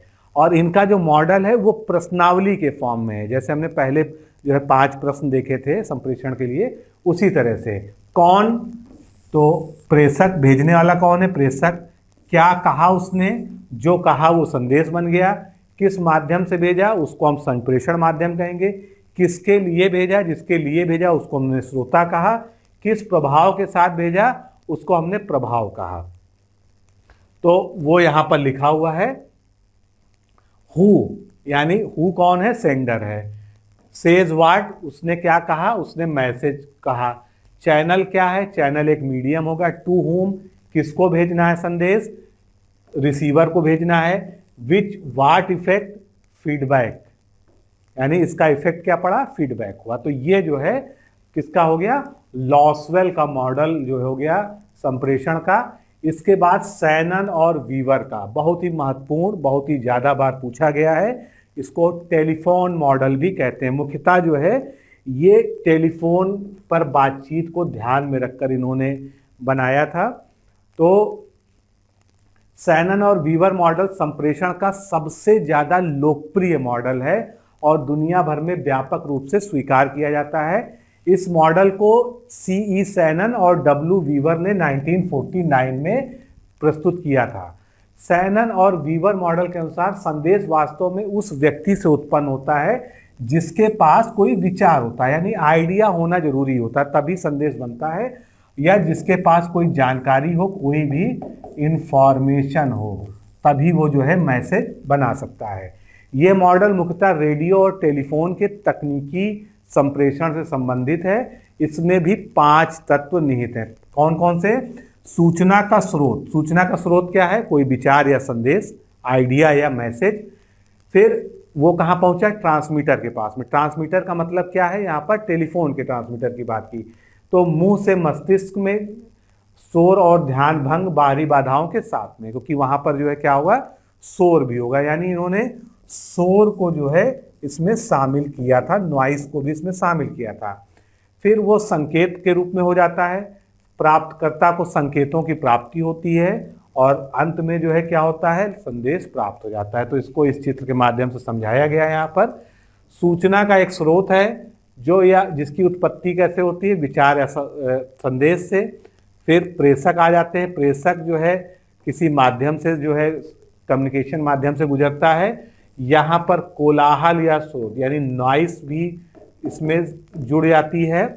संकेतों की प्राप्ति कौन करता है, प्राप्तकर्ता। संदेश पहुंचता है कहाँ पर, संदेश का पहुंचना जो है लक्ष्य हो जाता है। तो ये जो है शैनन और वीवर का मॉडल है, जिसको इस तरह से भी समझाया जा सकता है। और ये मुख्यतः जो है टेलीफोन और रेडियो संदेशों के लिए कोडिंग और इनकोडिंग को जो है समझाने के लिए बनाया था। इसके बाद आता है सैरम का संप्रेषण मॉडल, जिसको सैरम्स मॉडल ऑफ कम्युनिकेशन कहते हैं। तो शैनन और वीवर मॉडल को ही आधार बनाकर सैरम आगे बढ़े, उन्होंने इस मॉडल को प्रस्तुत किया। लेकिन इन्होंने 3 मॉडल दिए। इसमें से जो पहला मॉडल था, पहला प्रारूप शैनन और वीवर मॉडल का अनुकरण मात्र था। 3 मॉडल दिए इन्होंने, लेकिन इनमें जो पहला था वो पिछले वाले की ही नकल था। और विल्बर सैरम ने संप्रेषण के इस मॉडल को 1954 में प्रस्तुत किया। अंतर क्या था, शैनन और वीवर मॉडल ने क्या कहा था कि शोर संबंधी अवधारणा को इन्होंने नकार दिया। पिछले मॉडल में आपने देखा उन्होंने शोर को जोड़ा था, और इन्होंने शैनन और वीवर मॉडल के शोर वाले जो कंपोनेंट को, जो नॉइस उन्होंने जोड़ा था कि कम्युनिकेशन में नॉइस होती है, उन्होंने कहा था। लेकिन इन्होंने कहा कि नॉइस का इसमें कोई स्थान नहीं है, तो उन्होंने नॉइस को जो है इस पिछले मॉडल से शैनन वीवर के हटा दिया। इनके अनुसार शोर जैसी अशुद्धियां संप्रेषण में होती ही नहीं है, ना ही संदेश कभी अशुद्ध होता है, यानी हमेशा संदेश शुद्ध होता है। इनका एक दूसरा मॉडल था जो प्रेषित करने के तरीके से संबंधित है। दरअसल सूचना का तब तक कोई फायदा नहीं होता जब तक उसे सावधानी पूर्वक शब्दों में न लिखा जाए और दूसरों तक उचित माध्यम से न पहुंचाया जाए। तो इस प्रक्रिया में इनकोडिंग यानी जो है सूचना का लेखन, कूट लेखन, कूट लेखन एक बहुत जरूरी भूमिका में है, और उसको जो है सामग्री में परिवर्तित करना यानी इनकोड करना संप्रेषण की प्रक्रिया में बहुत ही जरूरी है। जब सूचना प्राप्तकर्ता तक पहुंचती है तो उसकी प्रमुख जिम्मेदारी यह समझने की होती है कि स्पीकर ने संदेश में क्या कहा है। तो यहाँ पर आप देख सकते हैं इनकोडर है। इनकोडर मतलब जो भेजने वाला है, सेंडर, वो उसको हम इनकोडर भी कहेंगे क्योंकि वो किसी भी संदेश को या किसी भी विचार या आइडिया को इनकोड कर रहा है, इंटरप्रिटेट करता है। और डिकोडर, तीनों भाव उसमें होता है। फिर उसने एक मैसेज भेजा, मैसेज पहुंचा डिकोडर के पास, ये भी इंटरप्रिटेटर है और इनकोडर है। इसने जो है फीडबैक को इनकोड किया और मैसेज के फॉर्म में जो है इनकोडर के पास भेज दिया। फिर तीसरे मॉडल में क्या जोड़ दिया गया है इनके, कि संप्रेषण तब तक अधूरा है जब तक कि वह प्रेषक प्राप्तकर्ता से प्रतिक्रिया नहीं प्राप्त करता, यानी फीडबैक मस्ट है। अगर प्रतिक्रिया नहीं प्राप्त हुई तब तक संपूर्ण जो है अधूरा है, संप्रेषण पूर्ण नहीं हो पाया है और वो अप्रभावी रह गया है। आगे चलते हैं, एक बहुत ही महत्वपूर्ण मॉडल जिससे बहुत बार क्वेश्चन पूछा गया है, इसको हम कहते हैं बर्लो का संप्रेषण मॉडल। इसके कई और नाम भी हैं। इसको जो है SMCR फॉर्मेट भी कहते हैं, प्रारूप कहते हैं कम्युनिकेशन का। इस संचार मॉडल को डेविड के बर्लो ने 1960 में जो है प्रपोज किया था, प्रतिपादित किया था। और इसमें जो है SMCR का ही मतलब आपको समझना है। तो सबसे पहले इसको आप जो है समझ लीजिए। S का मतलब क्या है, सोर्स यानी कि स्रोत। M का मतलब क्या है, मैसेज। C का मतलब है चैनल और R का मतलब है रिसीवर। सोर्स में क्या क्या आएगा, communication skill, attitude, knowledge, social system और कल्चर। जो प्रेषक है वही तो सोर्स है। उसके बाद मैसेज में एलिमेंट्स होगा, स्ट्रक्चर होंगे, कंटेंट होगा और कोड होगा। चैनल कैसा हो सकता है, देखने का हो सकता है, सुनने का हो सकता है, छूने का हो सकता है, स्मेल करने का हो सकता है या स्वाद लेने का हो सकता है। रिसीवर जो है में क्या होनी चाहिए, कम्युनिकेशन स्किल होनी चाहिए, एटीट्यूड होना चाहिए, नॉलेज होना चाहिए, सोशल सिस्टम होना चाहिए, कल्चर होना चाहिए। तो ये जो है मॉडल इसीलिए SMCR कहलाता है। S में सोर्स में क्या क्या होना चाहिए ये लिखा है। M में क्या होना चाहिए, इस चित्र में सब कुछ स्पष्ट है। कंटेंट होनी चाहिए, मैसेज में एलिमेंट होना चाहिए, ट्रीटमेंट उसका होना चाहिए, स्ट्रक्चर होना चाहिए, कोडिंग होनी चाहिए। C फॉर चैनल और फॉर रिसीवर। तो यहाँ पर विशेषता क्या है, ये मॉडल अन्य मॉडलों से अलग क्यों है। जहाँ पर अरस्तू का मॉडल स्पीकर को केंद्रीय भूमिका में रखता है और सुझाव देता है कि स्पीकर वह है जो संपूर्ण संप्रेषण को संचालित करता है, वहीं जो है बर्लो का जो मॉडल है वो बोध क्षमता को महत्व देता है। आप एक्नॉलेज जो कर रहे हैं, जो आपकी बोध क्षमता है उसको महत्व देता है कि आप जो है जो समझ रहे हैं या जो है जो समझ के आपने संदेश दिया है, जो प्राप्तकर्ता उसको समझ रहा है, तो वहाँ पर उस पर बोध क्षमता का जो है महत्व है। अब बोध क्षमता कैसे होती है, हमारे जो है जो बोध के लिए हमारे पास ऑर्गन्स हैं, सेंसरी ऑर्गन्स। बोध का मतलब सेंस होता है, तो बोधरिया हमारे पास जो है बोध क्षमता का तात्पर्य है कि आँख, नाक, कान, जितनी भी हमारी सेंसरी ऑर्गन्स हैं, ये हमारी जो है इसके माध्यम से हम किसी भी विचार, आइडिया को जो है अपने अंदर जो है जो हमारे अंदर उत्पन्न होता है उसको हम दूसरे तक पहुंचा सकते हैं। अब बर्लो के संप्रेषण में कई मॉडल में खामियां हैं। इसके अनुसार संप्रेषण के लिए स्पीकर और श्रोता को एक समान स्तर यानी धरातल पर होना चाहिए, जो कभी कभी वास्तविक परिदृश्य में व्यवहारिक नहीं लगता। इसके अलावा माध्यम, साधन, फीडबैक आदि को भी इस मॉडल में महत्व ज़्यादा नहीं दिया गया। फीडबैक की बात उन्होंने की है, लेकिन फीडबैक पे ज़्यादा जो है फोकस नहीं किया है। इसके बाद आते हैं हेलिकल का संप्रेषण मॉडल आता है। हेलिकल एक्चुअल में साइंटिस्ट का नाम नहीं है, ये जो कम्युनिकेशन है वो हेलिकल फॉर्म में होता है। इसका जो है ये कुंडलित संरचना बन जाती है, इसीलिए इसको एक हेलिक्स के फॉर्म में बन जाता है, इसके लिए इसको हेलिकल मॉडल कहते हैं। तो ये किसने दिया था, 1967 में फ्रैंक डॉन्स के द्वारा इसको दिया गया था और इन्होंने संप्रेषण प्रक्रिया पर कुछ और प्रकाश डालने के लिए हेलिकल मॉडल ऑफ कम्युनिकेशन को प्रस्तावित किया था। इन्होंने कहा कि जितने भी जीव जंतु होते हैं वो जब से पैदा होते हैं और जब तक वो जो है जीवित रहते हैं, समाज में जो है रिएक्ट करते हैं, समाज के साथ जो है कम्युनिकेट करते हैं, तो उनमें जो है संप्रेषण की क्षमता लगातार बढ़ती जाती है और वो इस तरह से बढ़ती है कि वो एक हेलिक्स बनाती है। मान लीजिए एक बच्चा है, जब बच्चा होता है तो वो बोल नहीं सकता, उसको भाषा का ज्ञान नहीं होता है, तो उन्होंने कहा कि जब व्यक्ति पैदा होता है तब ये स्थिति होती है। बच्चा है, जब वो पैदा हुआ तो इस स्थिति पर है, उसको अगर भूख लगी है तो क्या करेगा, रोएगा, रोएगा, चिल्लाएगा, हाथ पांव अपनी भाव भंगिमा से ये बताने का प्रयास करेगा कि वो जो है भूखा है। उसके बाद जब वो 5 साल का हुआ तो उसने कुछ शब्द सीखे, अब वो कहाँ पहुंचा, इस स्टेज में पहुंचा, यानी उसका जो है कम्युनिकेशन का दायरा बढ़ रहा है, इस तरह से बढ़ रहा है। उसने कुछ शब्द सीखे जो है। उसके बाद जब वो 10 से 15 साल का हुआ तो उसने जो है अच्छे से संवाद स्थापित करना सीख लिया। उसके बाद वो जो है जब वो कॉलेज लाइफ में गया, वो यूनिवर्सिटी गया, उसमें जो है वो एक विचारशील मनुष्य बन गया, तो उसकी जो है इंटरपर्सनल स्किल्स और बढ़ गई। अब वो यहाँ के स्तर तक पहुँच गया। तो लगातार जीवन में जो है कोई भी लिविंग बीइंग जो होता है वो कम्युनिकेट करने की क्षमता की अभिव्यक्ति करता रहता है। और ये मॉडल जो है एक छोटे लूप से बढ़कर जो है एक बड़े लूप की तरह इस तरह बढ़ता जाता है साइक्लिक मैनर पर, और ये जाके एक हेलिक्स बनाता है। जैसे हम लोग कहते हैं ना डीएनए का हेलिकल मॉडल, तो उसी तरह से ये हेलिक्स है। और ये जो है उसको इन्होंने समझाने का प्रयास किया। आगे बढ़ते हैं, अगला मॉडल देखते हैं। थिल एंड बोवी का मॉडल आ जाता है। तो जॉन थिल एंड कोटलैंड एल बोवी के अनुसार व्यावसायिक संप्रेषण, इन्होंने जो है मुख्य रूप से जो है कॉमर्शियल कम्युनिकेशन की बात की, घटनाओं की एक कड़ी जिसकी 5 अवस्थाएं हैं जो प्रेषक तथा प्राप्तकर्ता को जोड़ती है।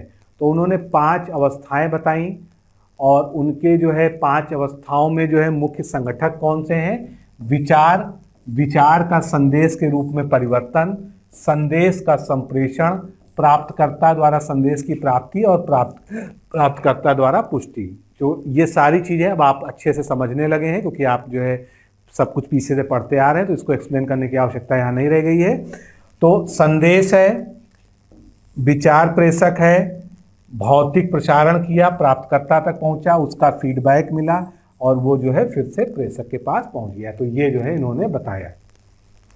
एक अगला मॉडल है लेसिकर, पेटाइट एंड फ्लैटले मॉडल। इस मॉडल को संवेदनशीलता, सेंसिटिविटी मॉडल भी कहा गया है क्योंकि यहाँ पर जो है सेंसरी ऑर्गन्स के बारे में जो है इन पर इन्होंने जोर दिया है। इन्होंने कहा है कि ये मॉडल जो है साइक्लिक होता है। साइक्लिक पीछे भी कई जगह हमने डिस्कस किया, लेकिन उनका पूरा फोकस था कि जो संप्रेषण होता है वो चक्रीय प्रक्रिया होती है। ये मॉडल उन्होंने साइक्लिक जो है कहा। उन्होंने सबसे पहले कहा कि एक विचार का स्रोत होता है। यहाँ पर जो है क्या है, सेंडर वाला ये कॉलम है, तो विचार का स्रोत हुआ, उसका जो है कोडिंग की गई। अब संदेश भेजने वाले के क्या कार्य हैं, बोलना, रेखांकन करना, क्रिया, लिखना। संदेश का प्रसारण हुआ। प्रसारण कैसे हो सकता है, शब्द, क्रिया, अंक या चित्र के माध्यम से हो सकता है। ये सारे मीडियम्स हैं, चैनल्स हैं। प्राप्ति हुई, संकेत को पढ़ा गया, उसको समझा गया, उस पर क्रिया की गई। अब संदेश प्राप्त करने वाले ने क्या किया, उसने सुनना, उसने क्या क्या क्रिया की, उसने सुना या उसने अवलोकन किया अगर आपने लिखित कुछ भेजा है, और उसको या तो पढ़ा, अगर लिखित भेजा पढ़ा, अगर आपने चित्र के फॉर्मेट भेजा तो उसको अवलोकन किया है। इसमें शोर भी जो है शामिल है और उसके बाद जो है क्या होता है, फीडबैक भी आता जाता है। तो ये क्या है, एक पूरी साइक्लिक प्रक्रिया बन जाती है जो है इस मॉडल में बताया गया है। तो जो हमारा संवेदन तंत्र है, यानी कि जो हमारा सेंसरी सिस्टम है बॉडी का, वो पहले जो है किसी संवाद को खोजकर संवाद के साथ साथ पहले से जो है उपलब्ध कुछ अनचराय एकत्रित करता है। इसमें संवाद को संदेश के माध्यम से शोर से अलग रखा जाता है। शोर को इसीलिए यहाँ अलग रखा गया है और संवाद को अलग रखा गया है ताकि संदेश में कोई अशुद्धता ना हो।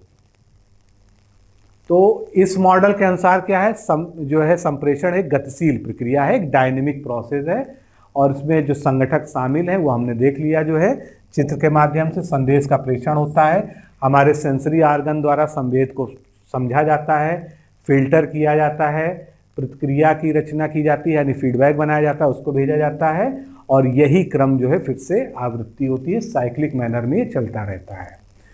तो ये सारे संचार के मॉडल हो गए जितने महत्वपूर्ण हैं। अगर आप अभी और पढ़ना चाहें तो बहुत सारे मॉडल अभी और हैं, लेकिन यही वो मॉडल्स हैं जिन पर जो है पूरा संप्रेषण का मनोविज्ञान या जो है पूरी जो है काम करता है।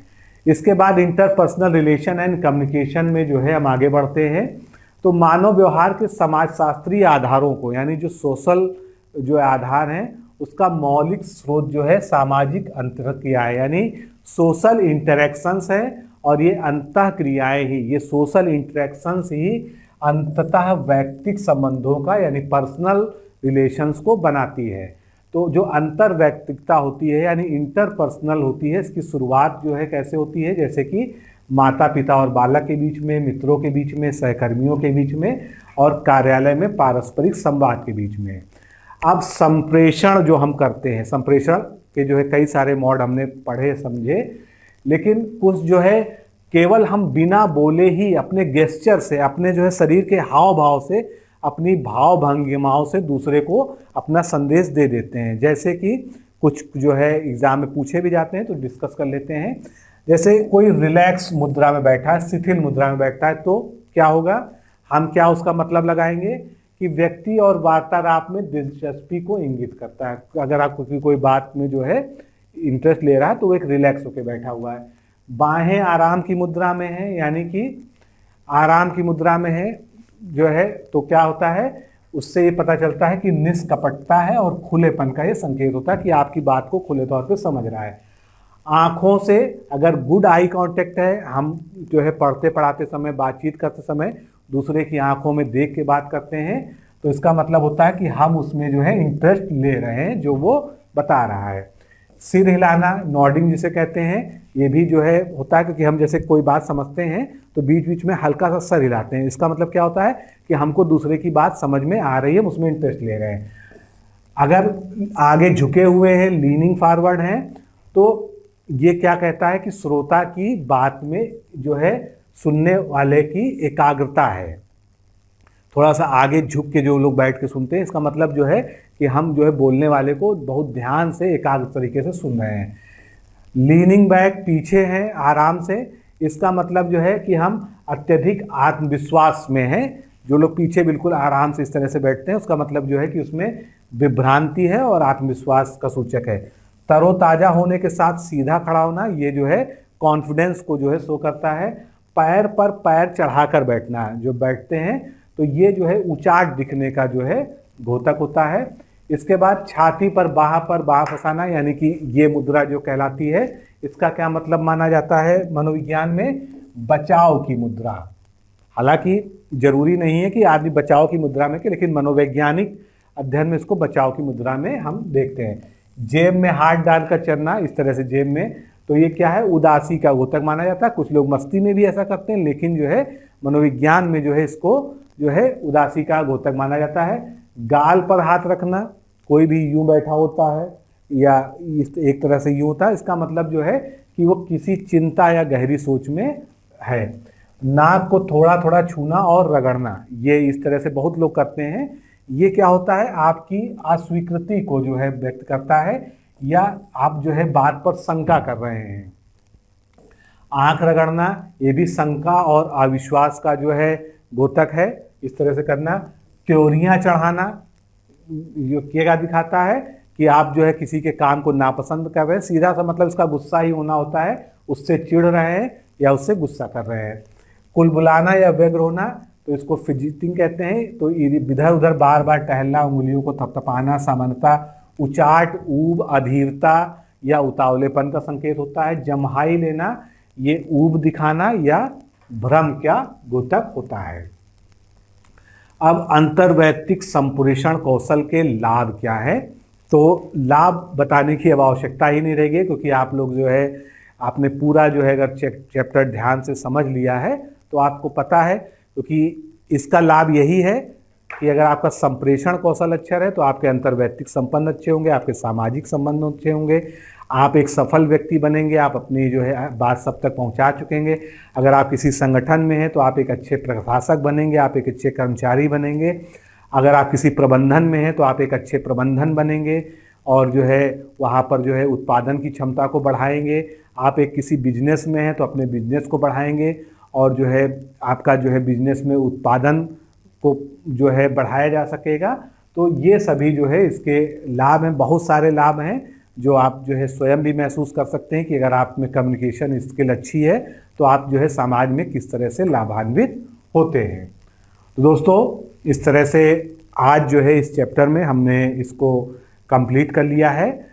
आगे जो है इसके जब अगले भाग को हम पढ़ेंगे तो वहाँ पर जो है हम इससे एक स्टेप आगे चलेंगे, निर्णयन की बात करेंगे। डिसीजन मेकिंग जो है किस तरह से, डिसीजन मेकिंग भी जो है एक इंटरपर्सनल जो है स्किल है, एक अंतर्वैयक्तिक कौशल है।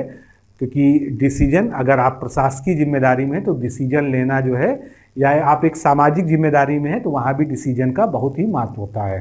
तो आगे उसको कवर करेंगे। अभी के लिए इतना ही। नमस्कार, धन्यवाद।